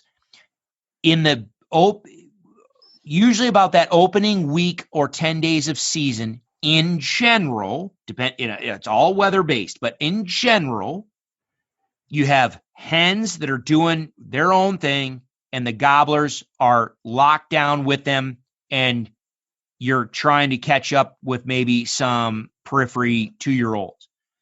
By the time we start rolling into maybe that third week of April or the last week of April, that's when you start having hens that are absolutely going up. They've been laying eggs, and now maybe they're a week into laying eggs, or they're 10 days into laying. They lay 1 egg a day, and they'll be with a gobbler in the morning. They'll feed, and then whatever time of day they lay their egg, every hen is different. They'll go off. They'll just leave the group, and they'll go off. They'll lay their egg. They'll mill around for a while by themselves, and then they'll work their way back to the rest of the group that afternoon, or that evening. By the time you start getting into so usually opening weekend to maybe that first week to 10 days, the gobbler always has hens in front of his face. Okay. And if you're dealing with a small population of turkeys, you may only have, say, 8, 10, 12 hens and maybe 1 or 2 gobblers, depending on where pocket of the land that you're hunting. Well, in that first part of the season, you may have those toms locked down hard with those hens and they don't want to leave them.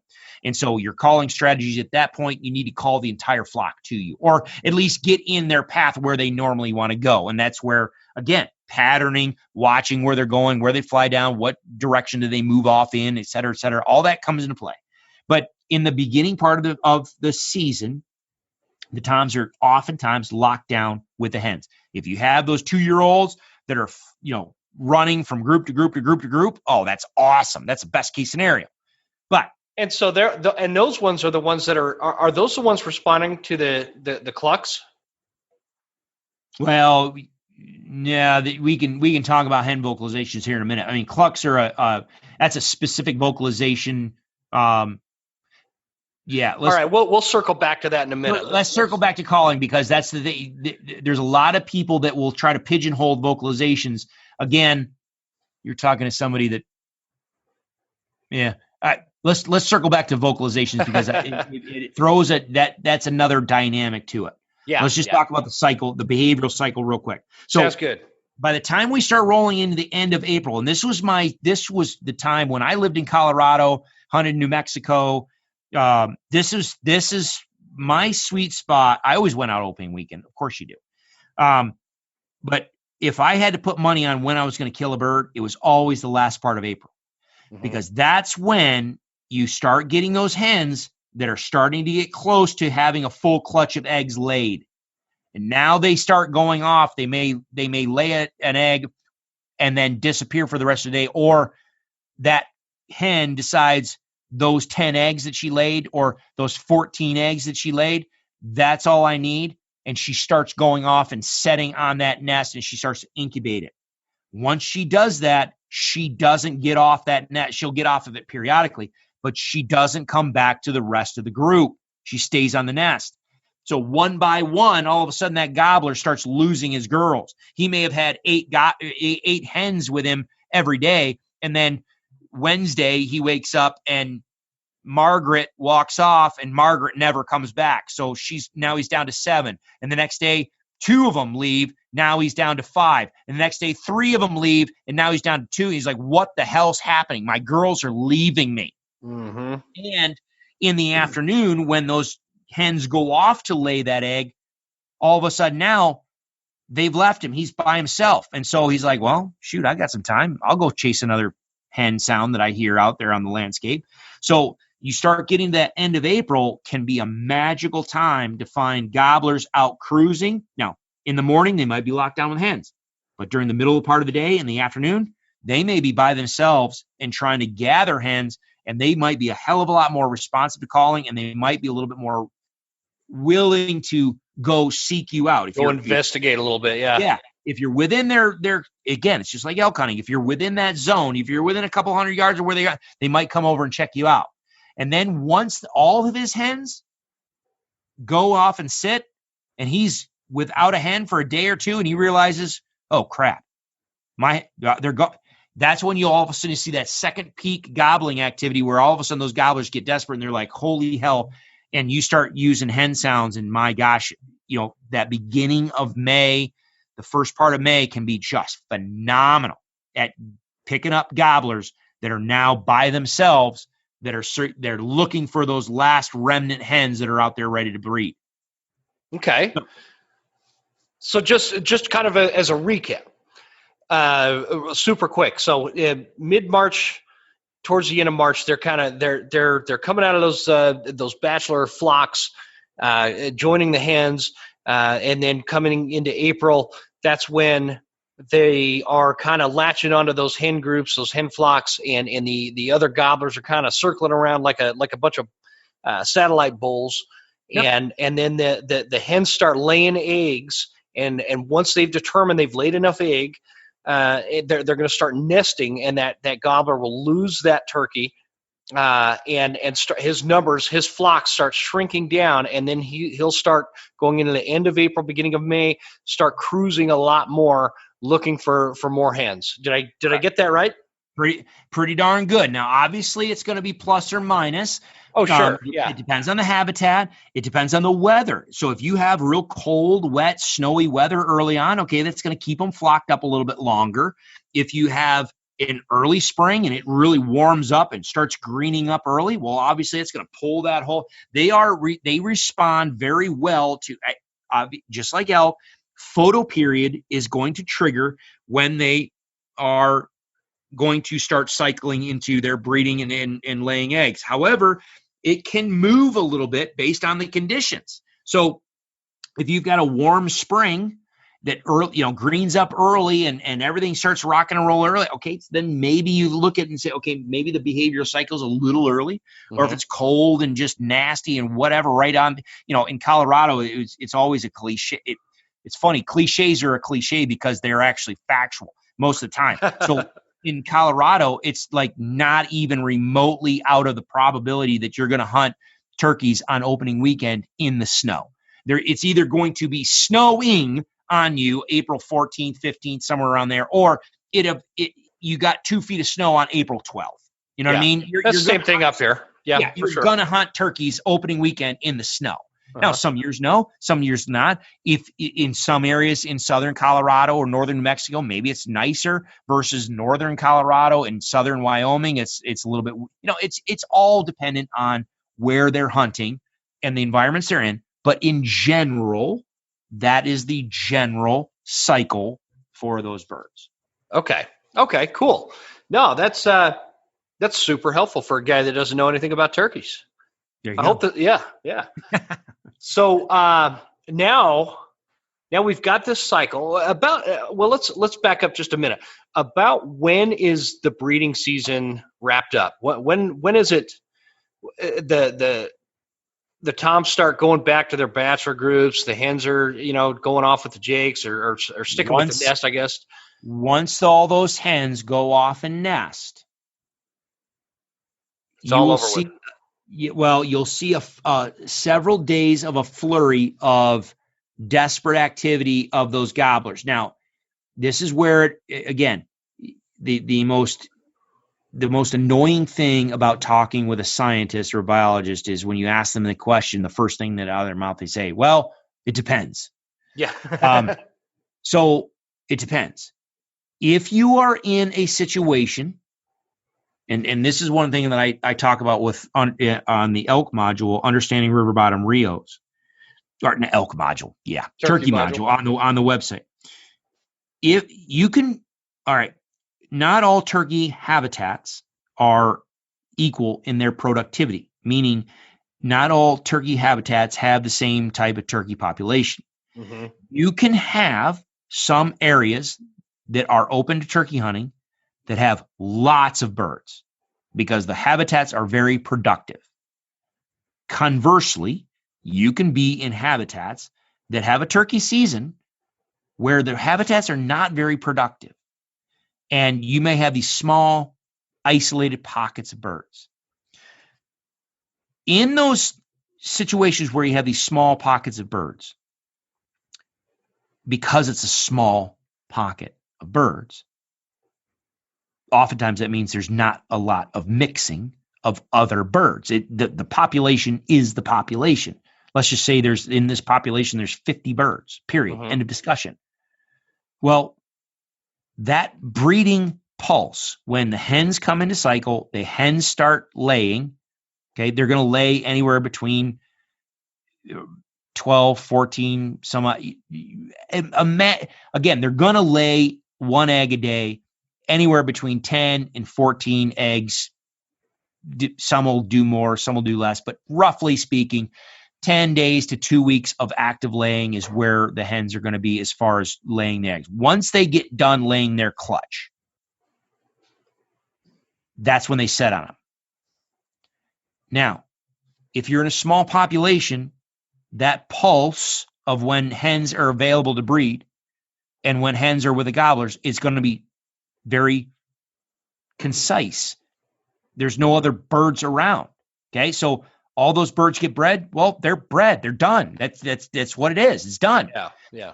Now, before I segue into predation. So it's a very small, short pulse.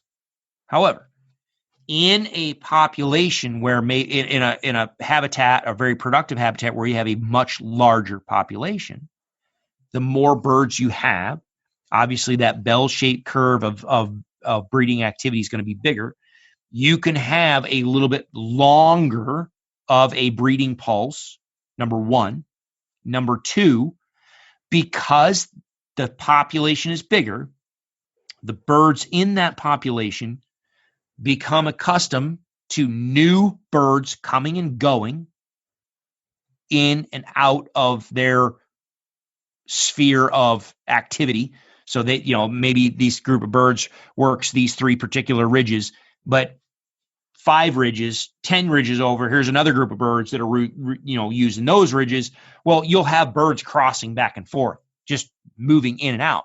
So the more mixing of new individuals and more unique experiences they have with unique individuals, it can prolong that breeding urge and that breeding pulse, and it can kind of help drag it out. So the breeding cycle might be your observed behavior on the landscape might be a bit longer in those larger populations than it is versus the smaller populations. So you really got to pay attention on how big of a population of birds do you have.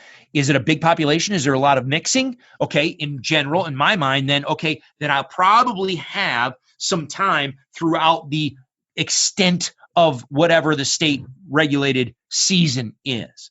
Versus if I'm in an area where I'm like, man, there's 28 birds in this population. That's it. There's 28 birds, period. Well, it's probably going to be a very narrow little spike in as far as the pulse, and then it's done.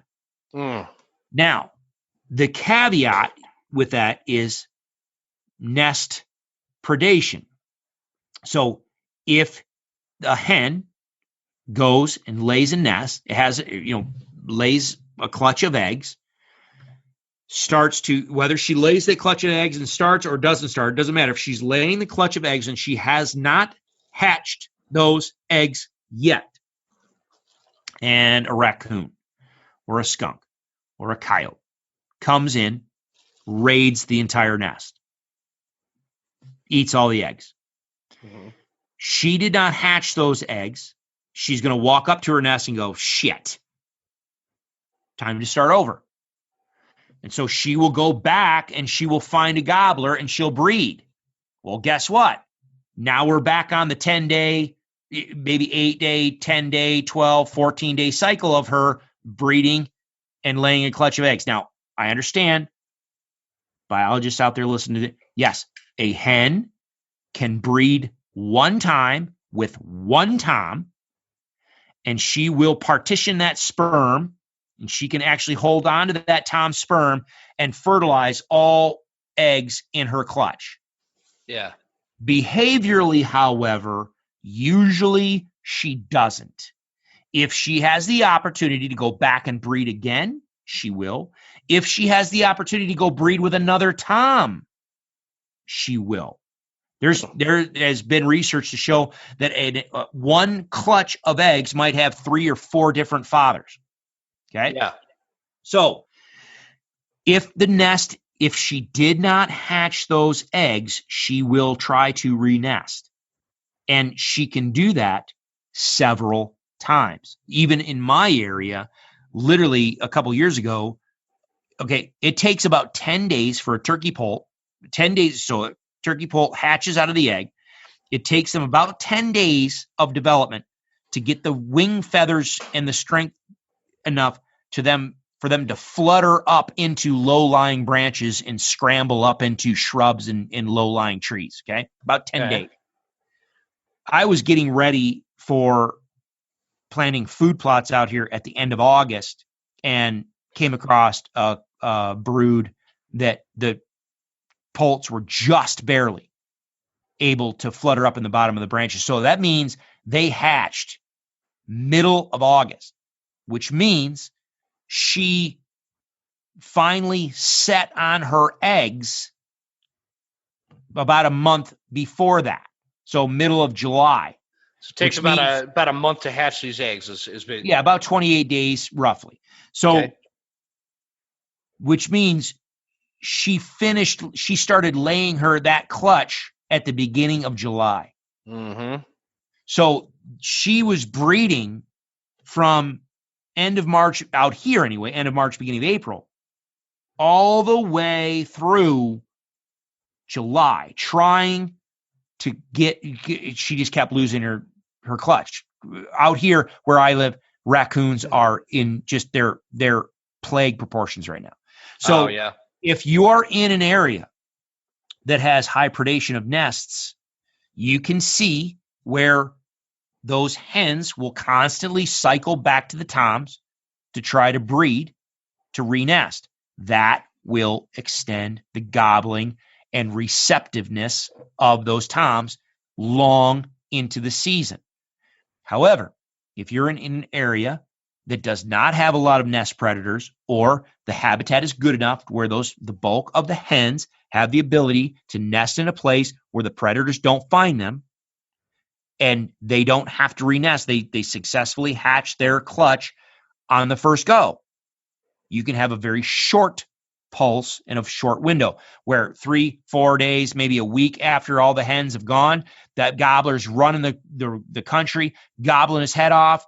And then after that, at least out here, and I've seen that same thing in the mountains, it's like someone flips a switch and they're like, shit, we're done. All right.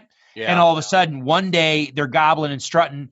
3-4 days later, you look out there and there's 6 toms all running together, and you can yelp at them. You can throw decoys at, you can do whatever the hell you want at them. They're like, we're done. They don't care at that point. Yep, we're done. Well, so let's go into, I want to talk a little bit about calling and a little bit about strategy. You feel like we're at a good point for that? Sure. Yeah. So going into calling, brother, I'm just trying to live in it. So I want to come at calling from from somebody that is, they don't have any experience at this. Maybe they'll get their first call this year. This is a super basic 101 mountain hunting for turkeys. And one way I got my first turkey call, and I just kind of want to know how to use it. What can you walk us through calling sequences? And what did you get? Oh man, what is this thing called? Hang on. You got to ask me the tough question. It's the Phelps black bat. The black bat. Oh, you got a mouth diaphragm. Yeah, it's a mouth diaphragm, and I bought 2 other ones too, and I don't remember. They're in my truck. I don't remember what they are, but okay. Then the first thing I'm going to tell you to do, obviously you've elk hunted. You know how to run a mouth diaphragm. Awesome. Uh-huh. Yep. Good that you have a mouth diaphragm, but you need to go and get yourself a box call. Okay. And I tell everybody this, and I mean it sincerely.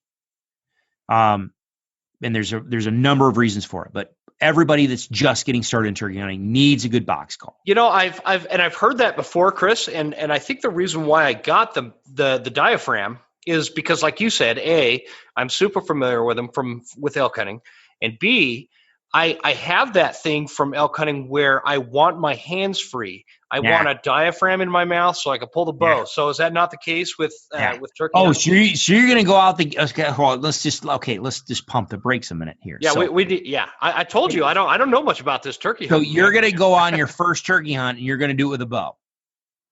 I didn't say that. Okay. All right. I actually haven't decided yet. I could use you. When we get into strategies or tactics, whatever, we'll circle back to that. All right. So no, and I go into this a little bit more on the website, and to be fair, so on my stuff on the website, this is where I'm going to be a terrible salesman. My stuff on the website and the turkey module does not have nearly as much as my elk stuff does. However, the turkey module on my website is geared towards beginners like me. So it would benefit you. But if you're listening to this and you're a veteran turkey hunter and you've killed birds and you're pretty damn good at it, you're going to probably pick up 1 or 2 little things. But by and large, skip it. Man, you're not trying to sell any new memberships, are you? You're right. Correct, sir. No, yeah. But if you're a beginner, it's gonna shorten your learning curve extensively. So in broad strokes, different calls, and when I say different calls, I'm not talking vocalizations. I'm talking the physical turkey call, box call, slate call, mouth call, whatever. Different calls built in different ways will create different vocal You've heard me talk about vocal signatures when the elk stuff. You will create a different vocal signature with those different style calls. Different vocal signatures will resonate differently with different toms. Sometimes, and this is no joke, any veteran, experienced turkey hunter will tell you there are times when a turkey will respond to a mouth diaphragm, but not a box call, or they will respond only to a box call and they won't touch a friction call like a pot and peg or a slate call or a mouth diaphragm. It's amazing how some birds will respond and resonate with a certain sound, a certain vocal signature. Okay. So that's why I tell every beginner, you need to start, in my opinion, you need to start with a box call. Number 2, get yourself a good pot and peg style call, like a slate call. It doesn't, and there's all sorts of different types, styles of different materials. Say that one more time. What type of call? You cut out there a little bit. A lot of people generically say a slate call. Oh, however, but the more accurate depiction is a pot and peg style call, because you can have a pot and peg style call that is made with slate, or you could have one made with ceramic. You could have one made with aluminum. You could have one made with a polycarbonate. You could have one made with glass. There's all sorts of materials that are going to give you all sorts of different sounds, that are going to give you all sorts of different frequencies, that are going to have all different levels of ease of use or technicality of use. It's the same style of call. It's just like mouth diaphragms. You can buy a mouth diaphragm, but you know that you can have different numbers of reeds. You can have different cuts in the reeds. You can have different latex thickness in the reeds. You can have different stretch in the reeds. Okay, so you can have a mouth diaphragm, but there's all different varieties of mouth diaphragm. Same thing goes with a pot and peg style call. That quote unquote slate style call, where you've got the little flat disc in your hand, in one hand, and then you've got that little peg pencil looking thing that in your other hand. Okay, pot and peg style calls. And then a box call. Most box calls are going to be created on the same principle. However, the dimensions of the box call, the wood that it's made out of, are all going, and the materials that it's made out of are all going to determine its vocal signature, how it sounds. Most of the time for beginners, you have a much easier time mastering the fundamentals of calling on a box call than you will with a mouth diaphragm. You'll have the easier time understanding and mastering the fundamentals of a box call than you will with a slate call. So Chuck, go ahead. Sorry. No. Keep going. Yeah, go ahead. So basically, yeah, I'll chuck this call. Well, I won't chuck it, but no. No. I want beginners to have all three. I want you to have a good box call. I want you to have a good pot and peg call, and I want you to have a good mouth call. You don't know this, or maybe you do. I do, in fact, use Phelps's turkey calls. I really do like them. They work really great for me. So I encourage you, if people are looking at a mouth call, absolutely go to Jason's website and check his stuff out, because one of the things that I like about Jason's stuff is that he has a really good, diverse variety pack, a beginner, a multi-pack. Yeah, he does. Yeah. Calls. They're great. Okay. The other thing that I would suggest people do, now obviously it sounds like I'm biased. I used to be with Primos. I am not associated with Primos anymore. However, one of the things that Primos did do well is that in their variety pack, anybody that has any idea about mouth calls knows not all mouth calls are created equal, because the size of the frame and the size of the skirting on the mouth call is going to fit a person's mouth differently. Yeah. And a turkey diaphragm is constructed differently than an elk diaphragm. So just because you can run someone's elk diaphragm, if a Phelps call fits you for elk, then it's an 80 to 90% chance that, yeah, you're going to do all right with a Phelps turkey call.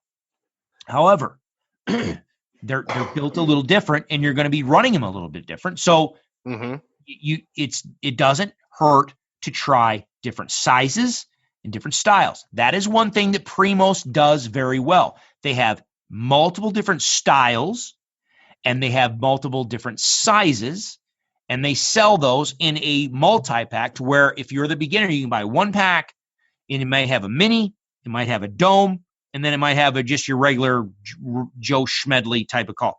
You could play with all three of those and say, oh, yeah, my mouth is such that I really like this dome style call. All right, well, okay, if you like the dome style call, now you know that you can look at a bunch of different dome style calls.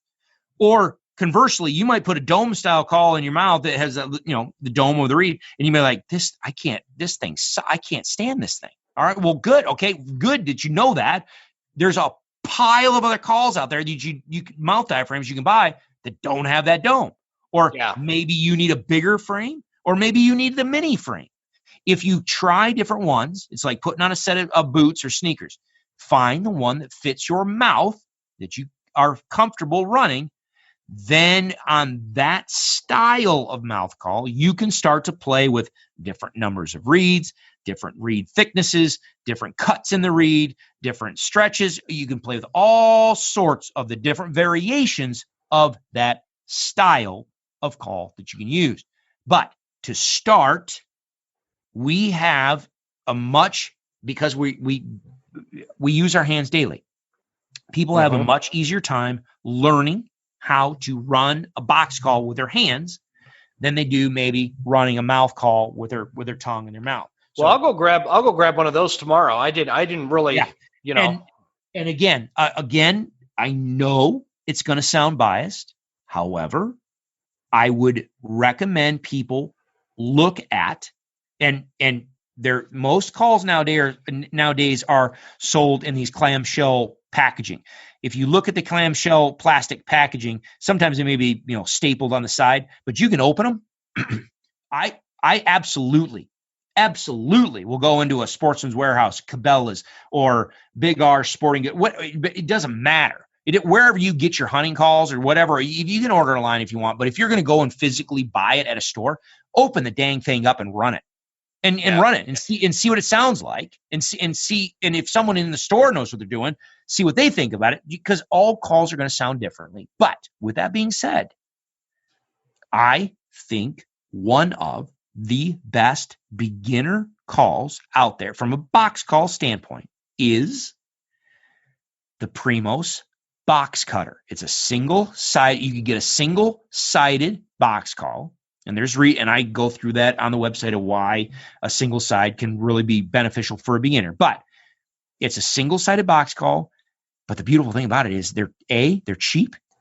B, they're exceptionally made. They're all one piece mahogany, made in Mississippi, CNC routed out from one block of wood. They will last you a lifetime unless you roll over it with your truck. Okay. And a good box call just seems to get better sounding over time. I'm telling you. Which one did you say that was? I've got their website pulled up here. I've got the box cutter. The box cutter. Okay. Yep. Is it still listed there? I'm not seeing it, but I may have. I got the waterboard box call, tall timber, Gabriel box call. Hold on a minute. Clear cutter. This is how awesome is it? I mean, goodness gracious, people don't even have a concept. How awesome the internet these days. Oh, it's ridiculous. We're sitting here talking. You're in Idaho. I'm in Northwest Kansas. I know. We're sitting over the internet talking, and we're shopping. Yes, we're on. All right, turkey calls. So I signed up for the turkey module since we've been talking. Nice. There you go. That's a smart man. See, you're a smart host. I am. I'm one of the smarter ones. Box calls. Bam. Box calls. What are we doing here? Why am I not seeing? Okay, turkey calls. View turkey calls. All right, so I'm down here. View turkey calls. Bam. I'm on primos.com. Yep. All right, so let's. What are we doing? Close. I don't need that. Early bird quick view. I don't want. What am I looking at here? Okay. I don't know. Okay. Okay. Well, they actually may have just changed the number of it. Okay. So you've got, all right, the tall timber Gabriel, man, that's a sweet call, but you can see the price on that. That is not cheap. Oh, well, there you go. 30 years of the truth. Foggy bottom. Oh, no. Keep scrolling down. Oh, that's a double box cutter. Oh, I wonder if they got rid. I wonder if they traded out. If you go to a retail shop, you might. Yeah, you've got the double box, which is actually a pretty good call.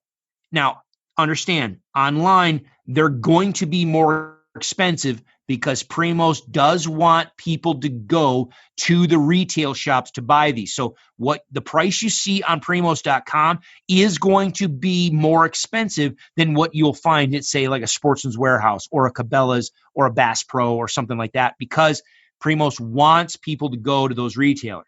But my guess is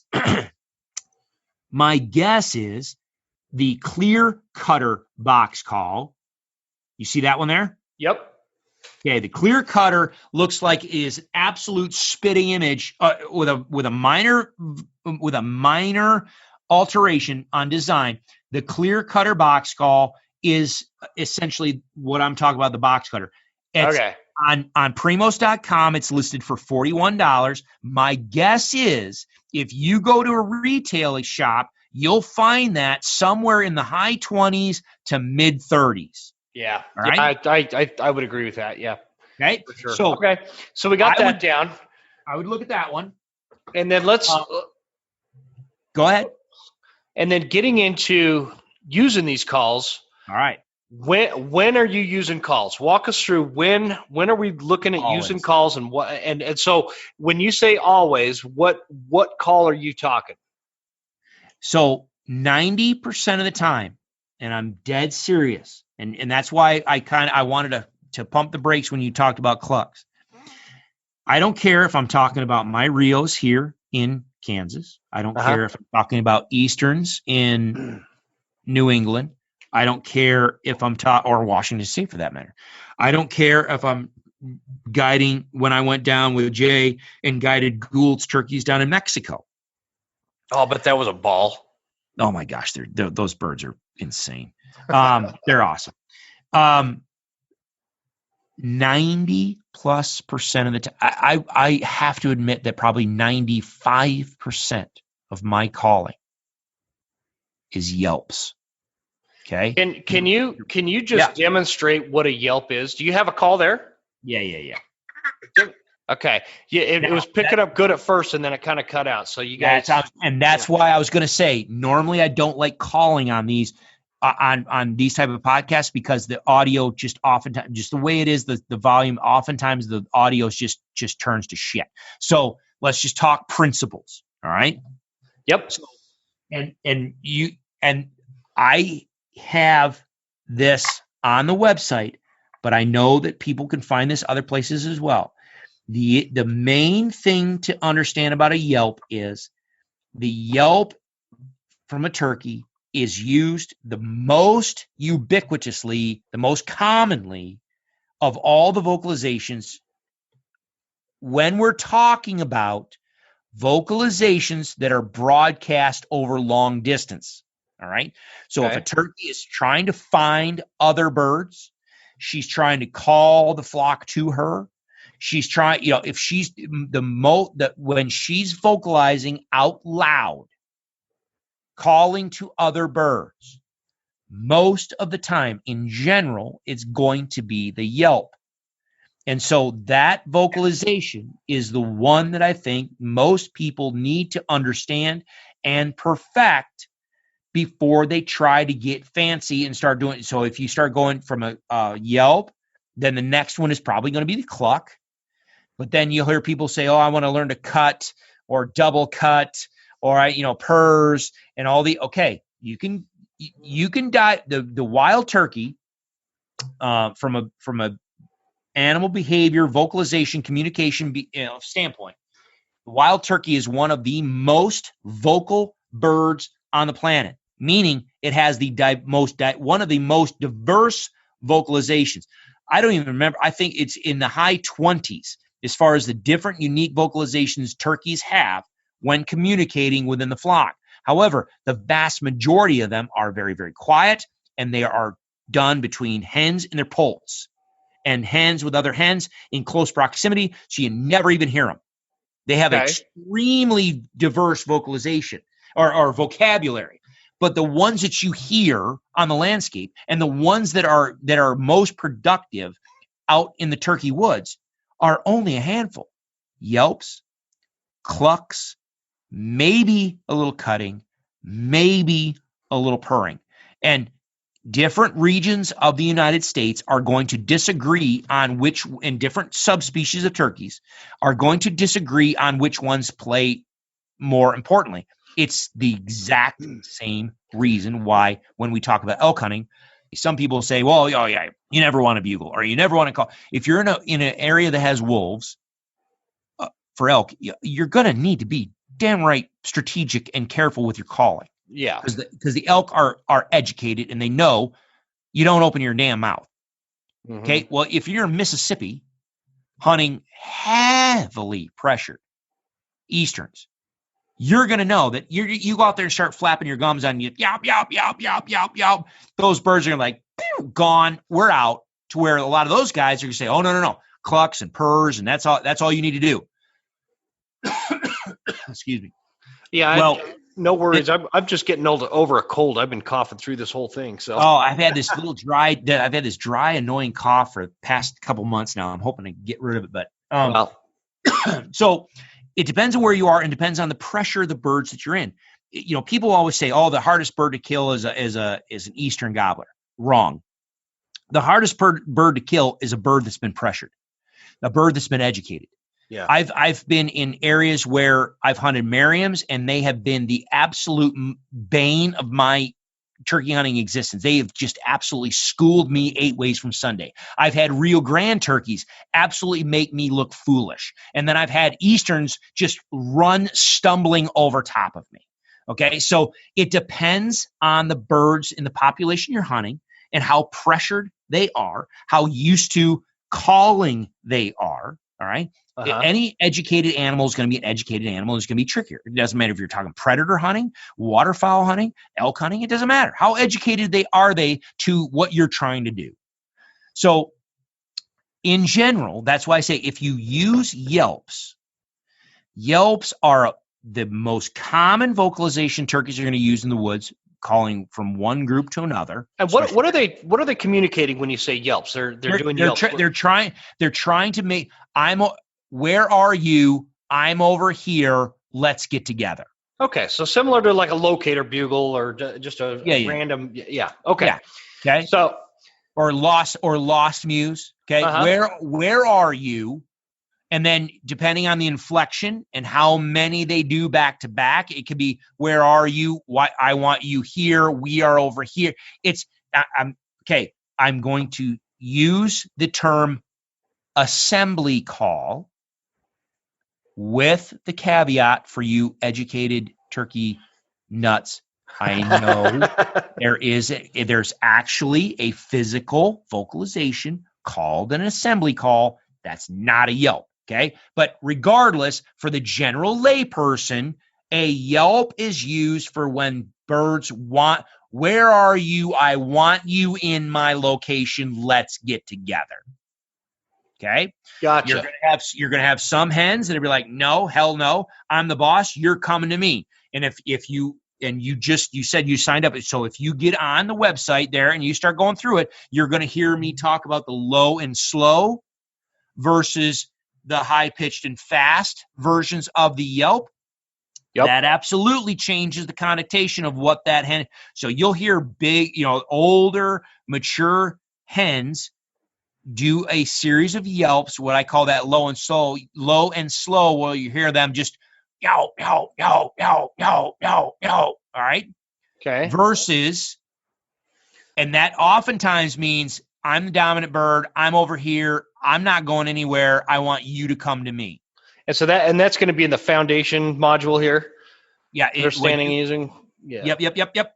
Cool. And then when you hear hens that are actively seeking other birds, they are the ones interested in where everybody else is, similar to like what an elk would do with a lost mew. You will hear them a little bit quicker pace and oftentimes a little bit higher pitch.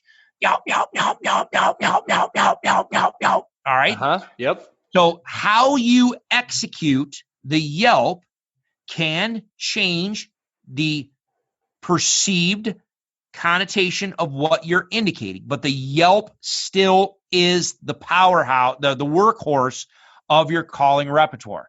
If you can get good at a good yelp, you are 90% of the way there.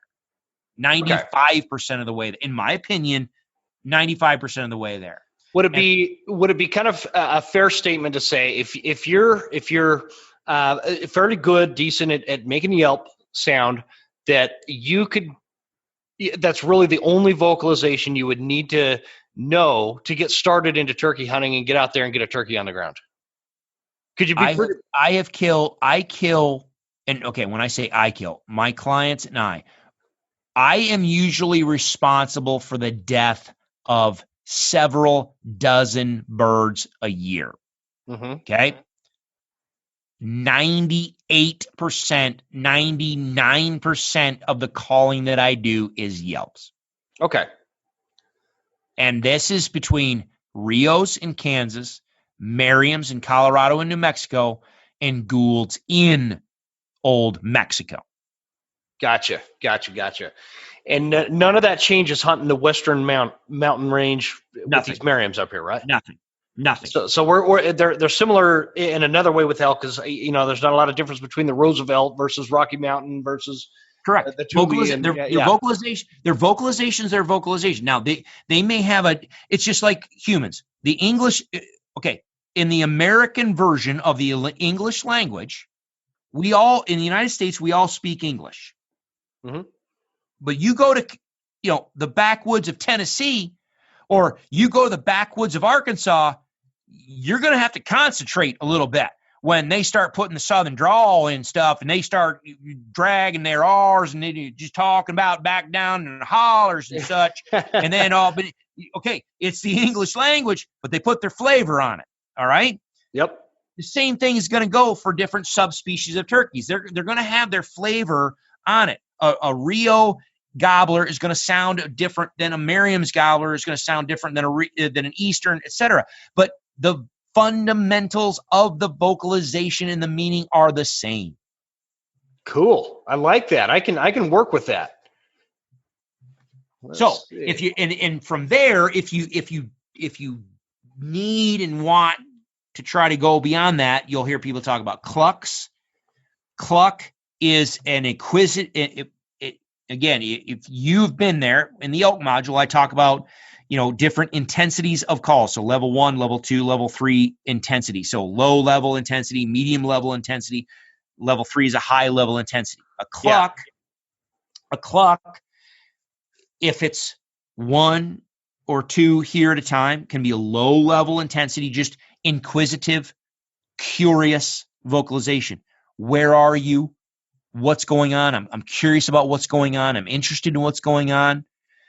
And in the context of associated with yelps or whatever the hen is doing from a physical, again, and you heard me say this with the elk module and the Elk Hunting Institute of body language is everything. Turkeys are the same way. If a turkey is moving across the landscape looking for you, okay, then her vocalizations are going to reflect her physical behavior. Okay, so clucks. Uh-huh. A cluck is just a sharp. Okay, it's a very short. Are you doing that on a box call? Yeah. Okay. So it's a very short, raspy note. Okay, it's not a putt. A putt is very similar. You'll hear people talk about putts, which is an alarm call. It's similar in nature, but it has a different.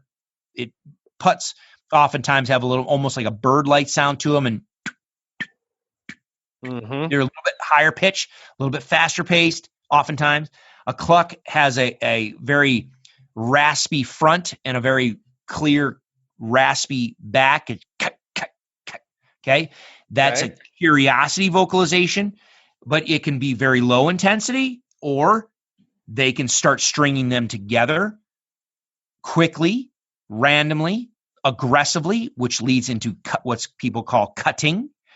And that's a very aggressive vocalization. It's a very demanding vocalization. Again, it's still articulating inquisitiveness, but it's just the level and the intensity at which they're doing it. All right. That, for the beginner, cutting is something that you probably work yourself into it, because it's just like what you would be doing. And I'm gonna regret saying this, but very similar. People all the time. On my elk stuff, I never talk about challenge bugles because they don't exist. But you'll hear people talk about challenge bugles. Cutting is a very aggressive sound. It's a very demanding sound. There's some birds that because of the flock dynamic and the population dynamic where they are, they'll never cut. They don't need to. And so you come in there like, oh, I'm gonna, because it sounds sexy. People go out there and they start cutting, and those birds just shut down. They're like, what the hell is her we're out. And they literally beep, down the ridge they go, up and over, and get gone. Okay. So cutting is a very aggressive sound that I think only in most mountain situations, the average person on average seasons probably never needs, and if they do, maybe 1 or 2% of the time. Okay. So if you start out, it's the yelp that you need to master, and the key to the yelp is a good cadence. Yeah, there's a couple keys to it, but I'll just talk. The cadence is the key, because a good yelp, we can talk about intensity of volume. Are you using a Yeti mic? Yes, I am. Why? Okay, that's why it's cutting out, I think. I bet. That's what I found. If people using the Yeti mics, the sounds cut out. Yeah, because it's so much louder than the voice. It gets used to a certain vocal signature and modulation where all of a sudden you change something. It's like, I don't know. It has to take time in order to get it to process. So yeah. But it's the cadence that is the key on a successful yelp. And then on a box, you want a good full stroke on that lid, so that way you get the two-tone yelp. Yelp, yelp, yelp, yelp, that high to low, high to low, high to low. But it's the cadence, because you'll hear people all the time will go yelp, yelp, yelp, yelp, yelp, yelp, yelp, yelp, yelp, yelp, yelp, yelp, yelp, yelp, yelp, yelp, yelp, yelp, yelp. All right. I've heard that. I challenge you to I challenge anybody to put a turkey on video in front of me doing that. Okay, so most of the time when you hear a turkey yelping, she will have an even cadence. She'll be yelp, yelp, yelp, yelp, yelp, yelp, yelp, yelp. Now, yeah, so yeah, just something straight like that. Obviously, I'm not very good at turkey killing you. But. So you want a nice, even cadence. Now, that's not to say you won't hear hens out in the woods change things up. You can, but by and large, in general, most of the time, they're going to have a nice, even cadence. Sometimes it's going to be low and slow. Ow, ow, ow, ow, ow. Other times it's going to be a little bit higher pitch and faster. But sometimes they'll do 3 to 5 notes. Sometimes they'll do 2 notes. Sometimes they'll do 22 notes. Okay. And the longer the string, the more intense and urgent and pleading, if people like to use that word, pleading, the more pleading or intense that string is. So you can play with your volume, you can play with your speed, you can play with the number of notes you string together. The cadence, when they start to when they end, most of the time vast majority of the time, is going to be consistent, because it's a statement that they are making. Okay. So nice, easy tempo or consistent tempo, non-changing, and just that consistency. What about the emotion? Is there something to that in turkey calling? Do you have an opinion on that? Because we talked about that a little bit with elk calling and other people's philosophy. With a note, so in elk calling, when you have that clear note of a mouth diaphragm or an elk call, with a cow call or a bugle, you can actually play with the inflection of that, and you can quote unquote impart that quote unquote emotion, if you will, to that vocalization. When you're using a box call, most of the time, now understand, you're playing an instrument, okay? Yep. You go to the National Wild Turkey Federation and I tell you what, people want to get their socks blown away and absolutely bury their hopes and dash their dreams. Go onto YouTube and bring up the National Wild Turkey Federation, the National Calling Championships, and bring up the friction call and the friction call, box call championships, and listen to someone use a box call. Listen to some of these guys use a slate call or a pot and peg style call. Listen to these guys use a mouth diaphragm and just freaking get blown away at these guys sing it. I mean, wow, are they good? And I want you to go and listen to these guys, because you're going to hear a lot of these themes of consistent cadence and the volume and the strings and how they put them together. But by and large, you're not really if you want to add emotion to your calling in turkeys, then you are either adding volume or you are adding more notes to the string of calls that you're doing. So if you're doing yelps and you want to just be passive and just low key, you just might be 2, 3, 5, 7 notes. And that's it. Versus if you want to crank the intensity of your yelps, you might put 20 some in a string, okay? And you might bump up the volume, and you might bump up the cadence on that string. The cadence within the string is consistent, but maybe the cadence between that string and a low key string or low and slow is either faster or slower. Does that make sense? You're not changing you're not changing the speed of the cadence within the string of yelps you're doing. The cadence differences are between the strings of yelps you're doing. If that makes sense. Yeah, that makes sense. Okay. So no, that makes a lot of sense. The thing that you can do is listen to other people calling. And when I say listen to other people calling, go to people that are actually sitting up on stage winning thousands of dollars for, listen to people that know what the hell they're doing. Or better yet, how about you just go and listen to hens? And I try to put that on our website. I've got videos of you listen to hens. You can just sit there and listen to the hens talking. You can listen to them. I've got the low and slow on there. I've got the high pitch. I've got the different vocalizations on there, and you can just sit there and watch them over and over and listen to them over and over and over again, and then just copy them. Copy them. The other thing with a mouth, and it doesn't, no, not mouth guy, with a box call, you want a good full stroke on that lid. You'll hear some people, and I'm going to try it again, and I know the Yeti's going to mess it up, but you'll hear people do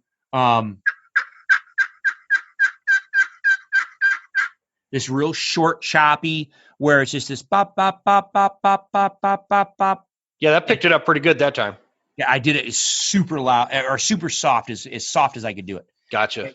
You'll do that, or you'll hear people. Oh, okay, so it's a single monotone note. Pop, pop, pop, pop, pop, ba, ah, ah, ah, ah. That can work, but it is not going to be as realistic as a real hen as it can be is if you on a box call run that lid, the lid across the entire surface so that it way goes. Okay, and I'm doing that stupidly slow and quiet so it doesn't sound good, but I hope it picked up the two notes. Yep, it did. High note and the low note. In a yelp, you want to make sure you have both of those in there, the high and the low. If you run your lid across the entire thing, you're going to get those two notes. That's going to be more realistic than just that.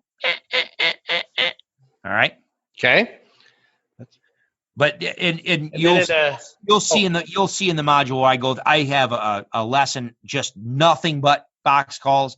I've got a lesson just nothing but pot and peg calls. Yeah, I'm seeing understanding and using turkey calls, understanding river bottom reels, turkey decoys, setups. Setups is really good. I would encourage people to jump on there and check this out. It's I don't even know what I just paid. Like what, $15 for the turkey module?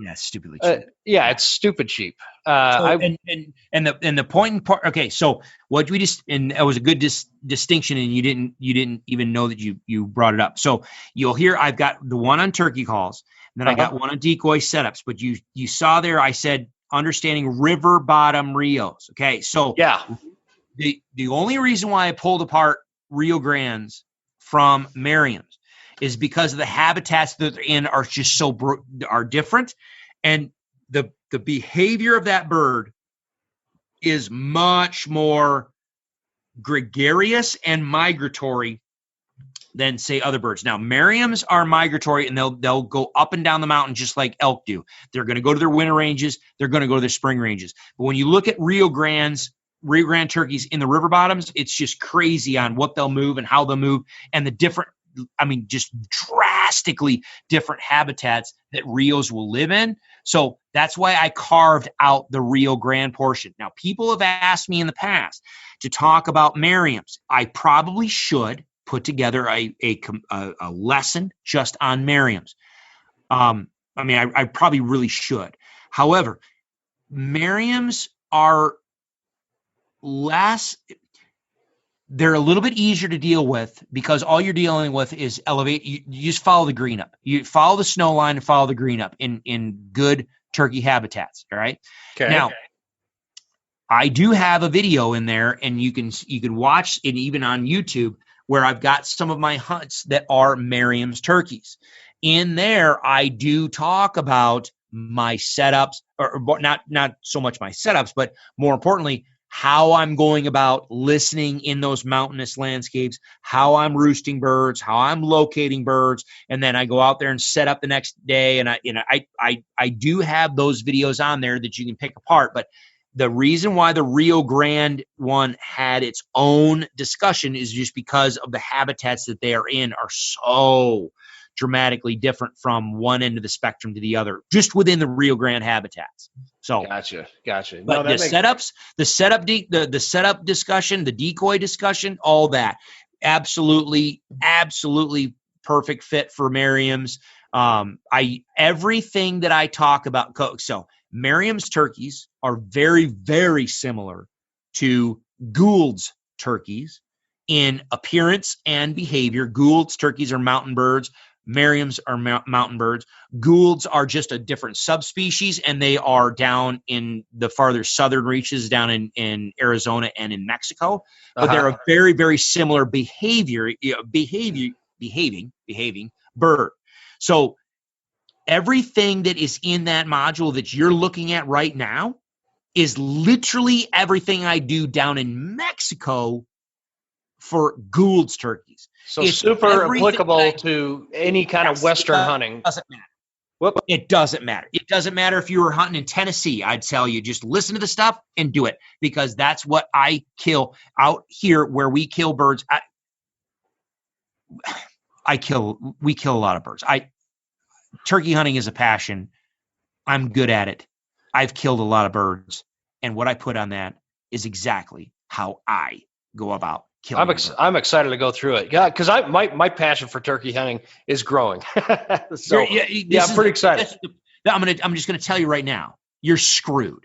Okay, just understand you're screwed, because if you go out there and you get even a remote taste of what spring turkey hunting can be, you're done. You're hooked. Yeah. You're done. You're people ask me all the time. Again, there are so many parallels between spring turkey hunting and September elk hunting. It's disgusting. And people ask me all the time, you know how passionate I am about elk and the amount of information I have on elk, my passion and knowledge base for elk. People ask me all of the time, if I could only choose one, which one would, elk hunting or turkey hunting? And I'm telling you, I still, to this day, I'm not sure. Oh man, don't tell me that. And the only reason why I say that, there's something about having a 700 to 900 pound animal coming in and smacking him with a bow, and it's phenomenal. And then you fill your freezer and you feed your family for a year. Yep. However, there's something to be said about the relatively cheapness of a non-resident turkey tag, and you can shoot a whole bunch of them in the spring, all different places, and it doesn't break the bank. And there's some places like Kansas and Nebraska and Texas and other Dakotas where you can buy a turkey tag or two and you shoot 2, 3, 4 plus birds in the spring. And guess what? You're calling them. They're coming in displaying. They're gobbling, and you're smacking them. And you don't have to have the greatest fitness, because you can just pick them up and throw them over your shoulder. Pack out's a lot easier. You walk out, and you're on your way back to the truck, another bird gobbles. You're like, well, let's go after that one. And then you just go after that. I mean, I'm telling you right now, I think people need, okay, this is a kind of a step back, but it's a valid segue. I don't know about Idaho, but I do know about Washington, and I do know about Colorado, and I do know about New Mexico, and I do know, so I know Western birds. Yeah. I think it would, so let me just point blank ask a question. In Idaho, do you have preference points for limited draw areas for turkey hunts, or is it just over the counter? Most of it's over the counter. There's no preference point system, but there is a limited draw for certain areas. Yeah. It's a random. Okay. All right. And I say that I have not done my total due diligence on the turkey season rules and regulations and draws and all that. So I could be slightly off base, but we don't have a preference point system in Idaho. And where I'm at in the Panhandle, it's all over the counter. Okay. Well, okay. So my guess is, and I forget, for those that are listening in Idaho that know their turkey deals, I apologize. Forgive me, because I don't know. But my guess is, for some of you in the Panhandle region, now I guess if you're tucked up right up against Washington, in around the Spokane area and all that stuff, you could have some good turkey population areas.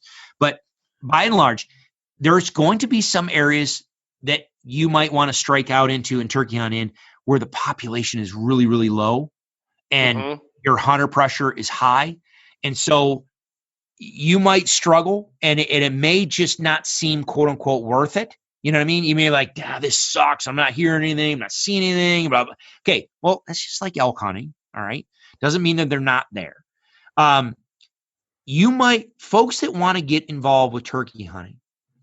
Again, the other thing that's nice about it, it's spring. It's beautiful weather. It's warm. It's nice. You get out, you're getting out. Yeah. You got to deal with ticks. Just spray down with Sawyer's tick spray. But anyway, get yourself a box call. Learn how to use it. Maybe get yourself a slate, a pot and peg style, and maybe get yourself a set of the Phelps variety pack of mouth diaphragms and start to practice and learn how to use them.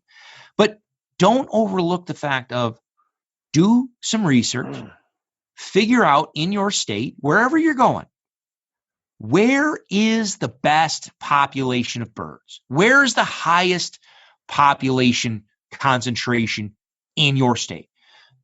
You may have to drive several hours to get there. I can tell you that it will be worth it, because just like elk hunting, if you can get out there and get into birds that are gobbling, and you can get out there and get on setups and work birds over and over and over again, you're going to learn very quickly. And you're going to have fun doing it. It's just like if you're going to take a kid or a new fisherman out to teach them to fish, you're not going to go on a muskie fishing trip that you're going to be out there for 4 days and maybe get one strike and come out. You're going to go to bluegill pond. Okay. Yeah. You want to go where you're going to have activity. You owe it to yourself for your first go out of the gate. Maybe check into areas in your state or nearby that offer a good, healthy, robust turkey population. Because then when you get there, there's probably going to be other people there, but at least you're going to get out in the woods. You're going to get out there in the crack in the morning, and you're going to stand on a ridge. You'll be like, I don't even know what the hell what am I doing? And then off in the distance, you're going to hear, oh, you're going to hear that bird gobble, and you'll be like, oh my freaking word, this is awesome. Let's go. It's just like chasing a bugle. You heard a bugle. There's a gobble on that ridge. Let's go. Close the distance. All right, we got to get. Now we start getting in with that 100 yards. He's up there. Gobbling. You're like, oh, sweet. You're going to get in there. You try to get set up, and you get your decoys set up, and you just go to a place where it offers you the chance to work birds. Well, that we won't have a problem finding birds here in North Idaho. And awesome. Somebody's going to write to me and tell me how pissed they are about me saying that. But but it's true. I mean, we've got them all over the place here. So I'm super excited and pumped. Man, you got so much information. I need to have you on again. We're running past 2.5 hours here. We probably better wrap it up. But no one cares. No one cares. This is good. This is great stuff. And I'd love to have you on again, especially I really want to get you on talk elk. That'll be like the 4-hour hunting podcast. Oh yeah, exactly. Or like 4-part series or whatever. Yeah, absolutely. This has been fun. I've enjoyed this. So, absolutely, man. No, I appreciate it. So, and you're in Kansas now. That's what you said. You nailed a big old whitetail this last year, didn't you? Not last year, the year before. It was funny. I literally just got off the phone with the taxidermist, because a lot of good taxidermists have a year turnaround, and it's been about 14-15 months now, and it's been taking a while to get my hide back from the tannery, just because I killed my deer very late season. I killed it in I think it was December 22nd or something like that. So my cape went into the tannery late, and so it's just taking a while to get it back, but I should be getting that back here in about a month, I'm hoping. So fingers crossed. You're gonna post pictures of that, right, when you get it back? Of course I am. Yeah, right on. He was a good buck. I guess mid 150s. Yeah. Was it really over a year ago? That was 2018 when you got him?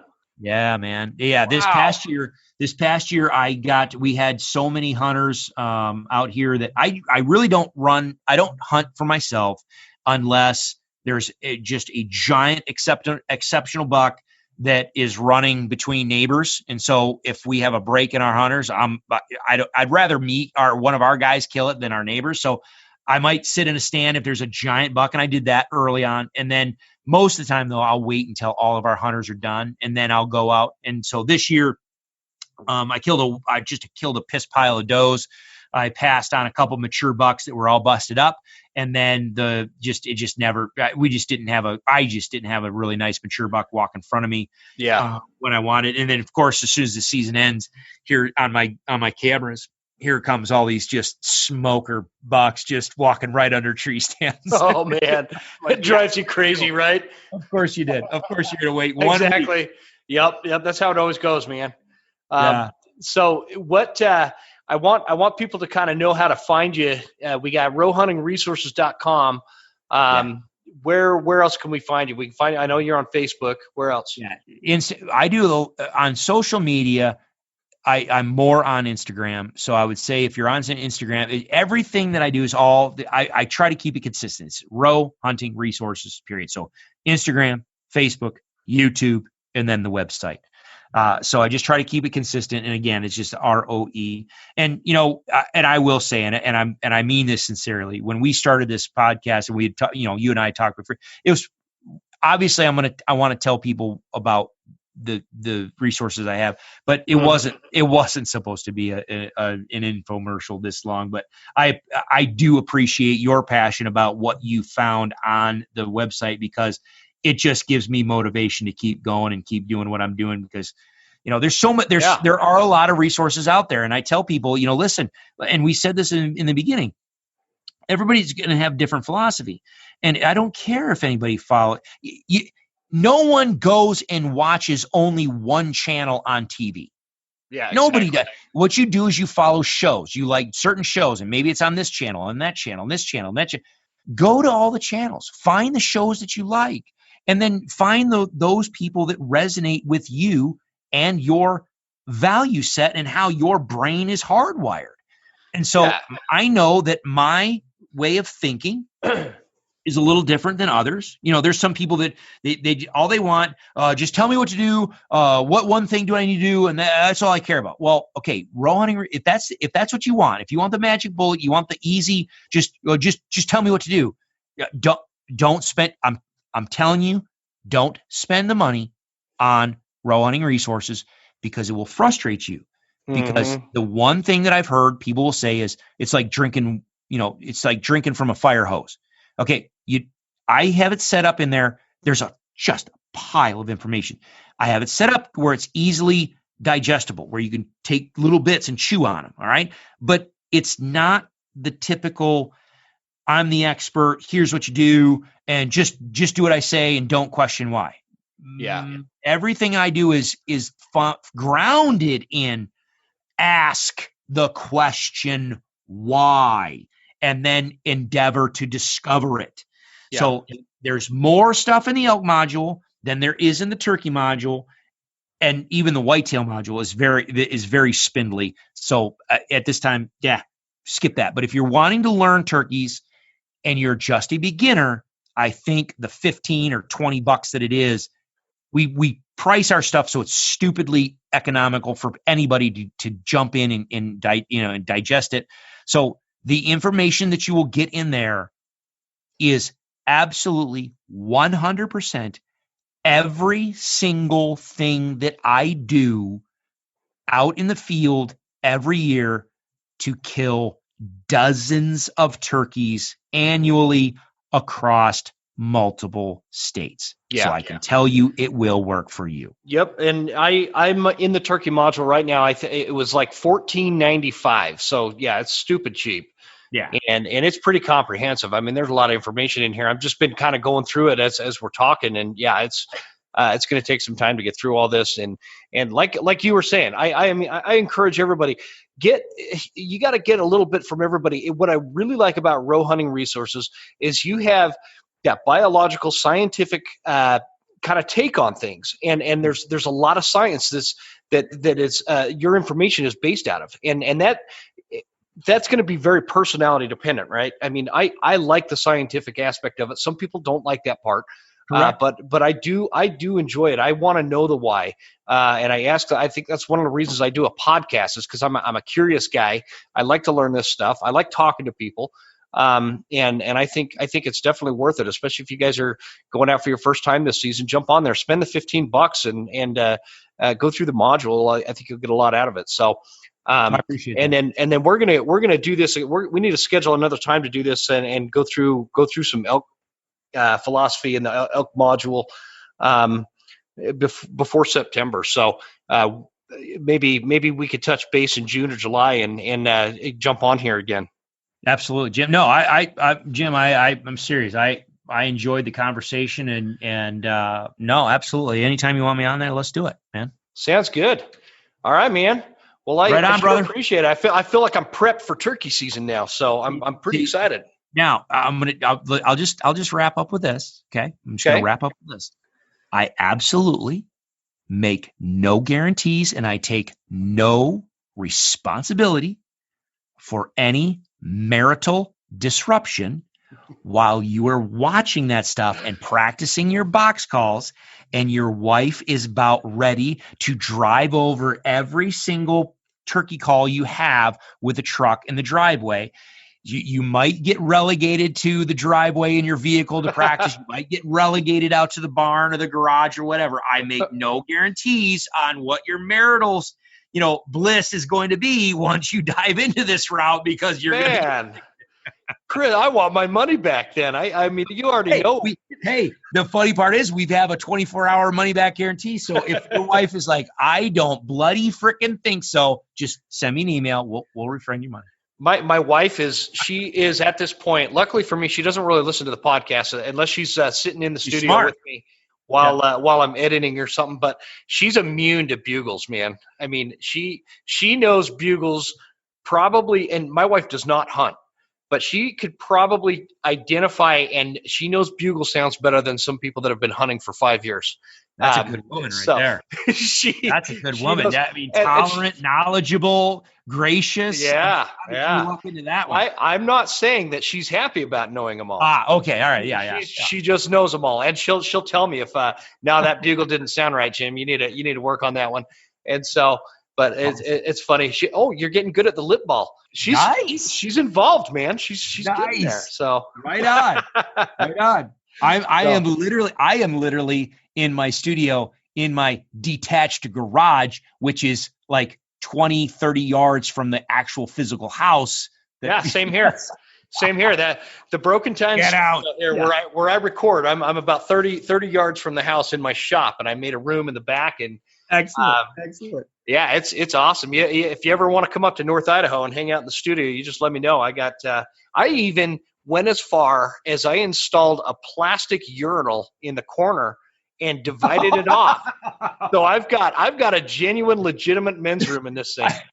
We might be diving into that realm of too much information, but no, I literally and this is the God's out. This is absolute truth. And Ryan, if you're listening to this, we will make it happen. So one of my best friends from college, we used to elk hunt together here in Colorado. He moved back up into the Idaho, Montana area. He's an attorney now. And we've talked years about getting together and coming up to Idaho and Western Montana and going and hunting together. And so at some point I need to get up into that neck. Well, last year you kicked all the non-residents out. You didn't let any non-residents hunt. That's what I heard.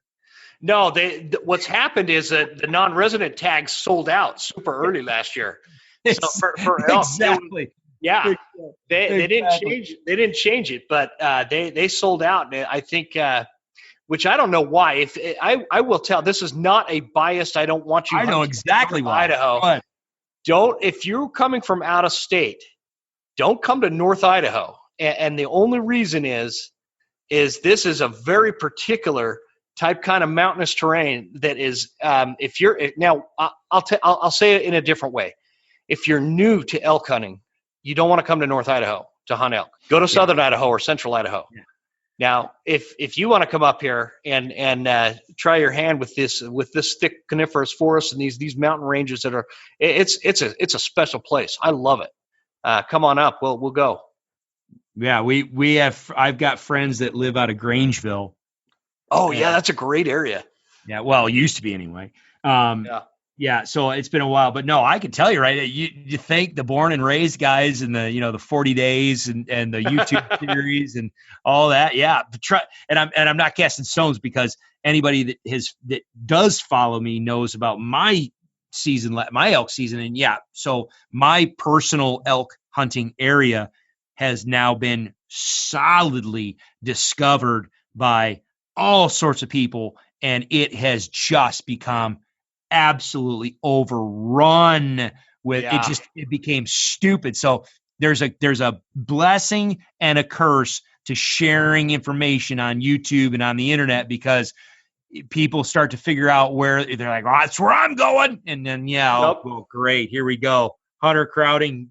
Here we go. I know. I took a picture. Somebody told me that they were going to they were going to get some kind of grid off of the picture that I'd snapped somehow.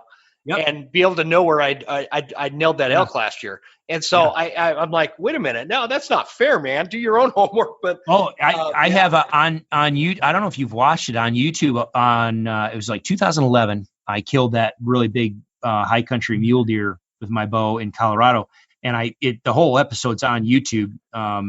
It's on my YouTube channel. But Colorado elk season week 1.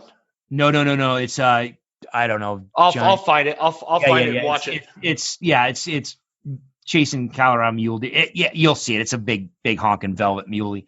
But I literally took great pains to make sure that every scene in that video does not include a noticeable skyline. I cannot tell you.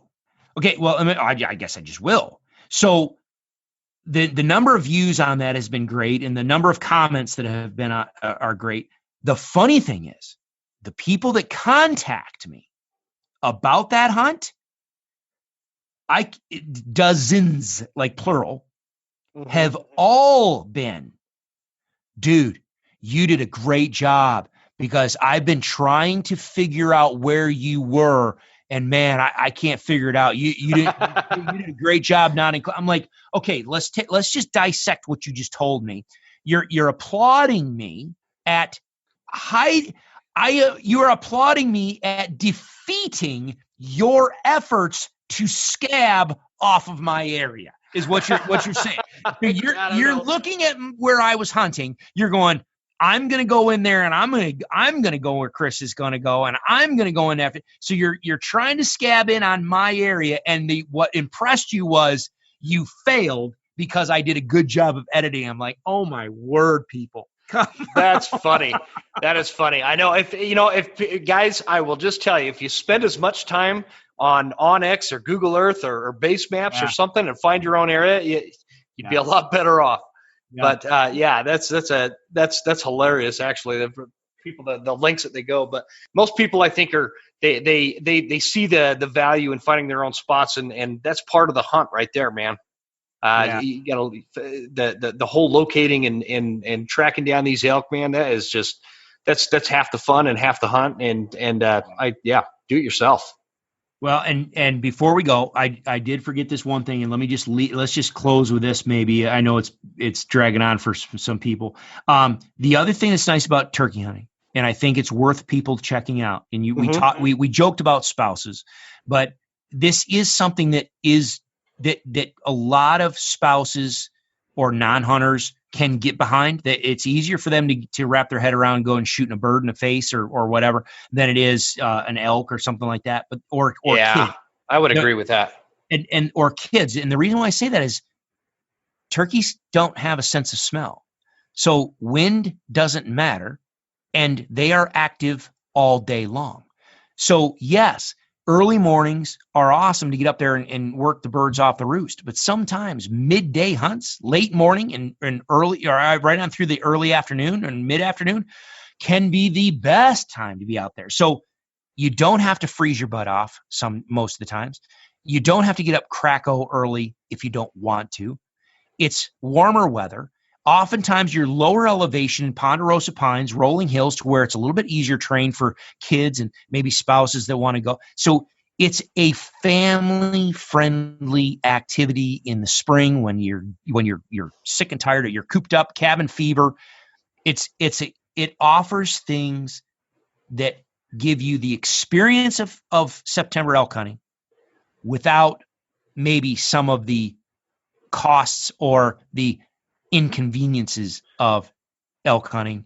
So it's man, that's a great point. That's a really good point, because that's what my plan is this year. I'm taking the girls out, and so great point. If you guys have somebody you can get the youth involved, this turkey hunting's it's a great what do they call that, gateway drug to the rest of it. Oh yeah, and it's a drug, friend. It's a drug. Oh so, yeah, I know.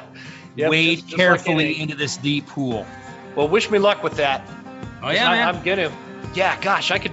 Let's just keep in touch and jump on again here in a few months and talk about elk and I appreciate you coming on, and I appreciate your time. Absolutely. I appreciate you reaching out, and anytime you want, let's do it.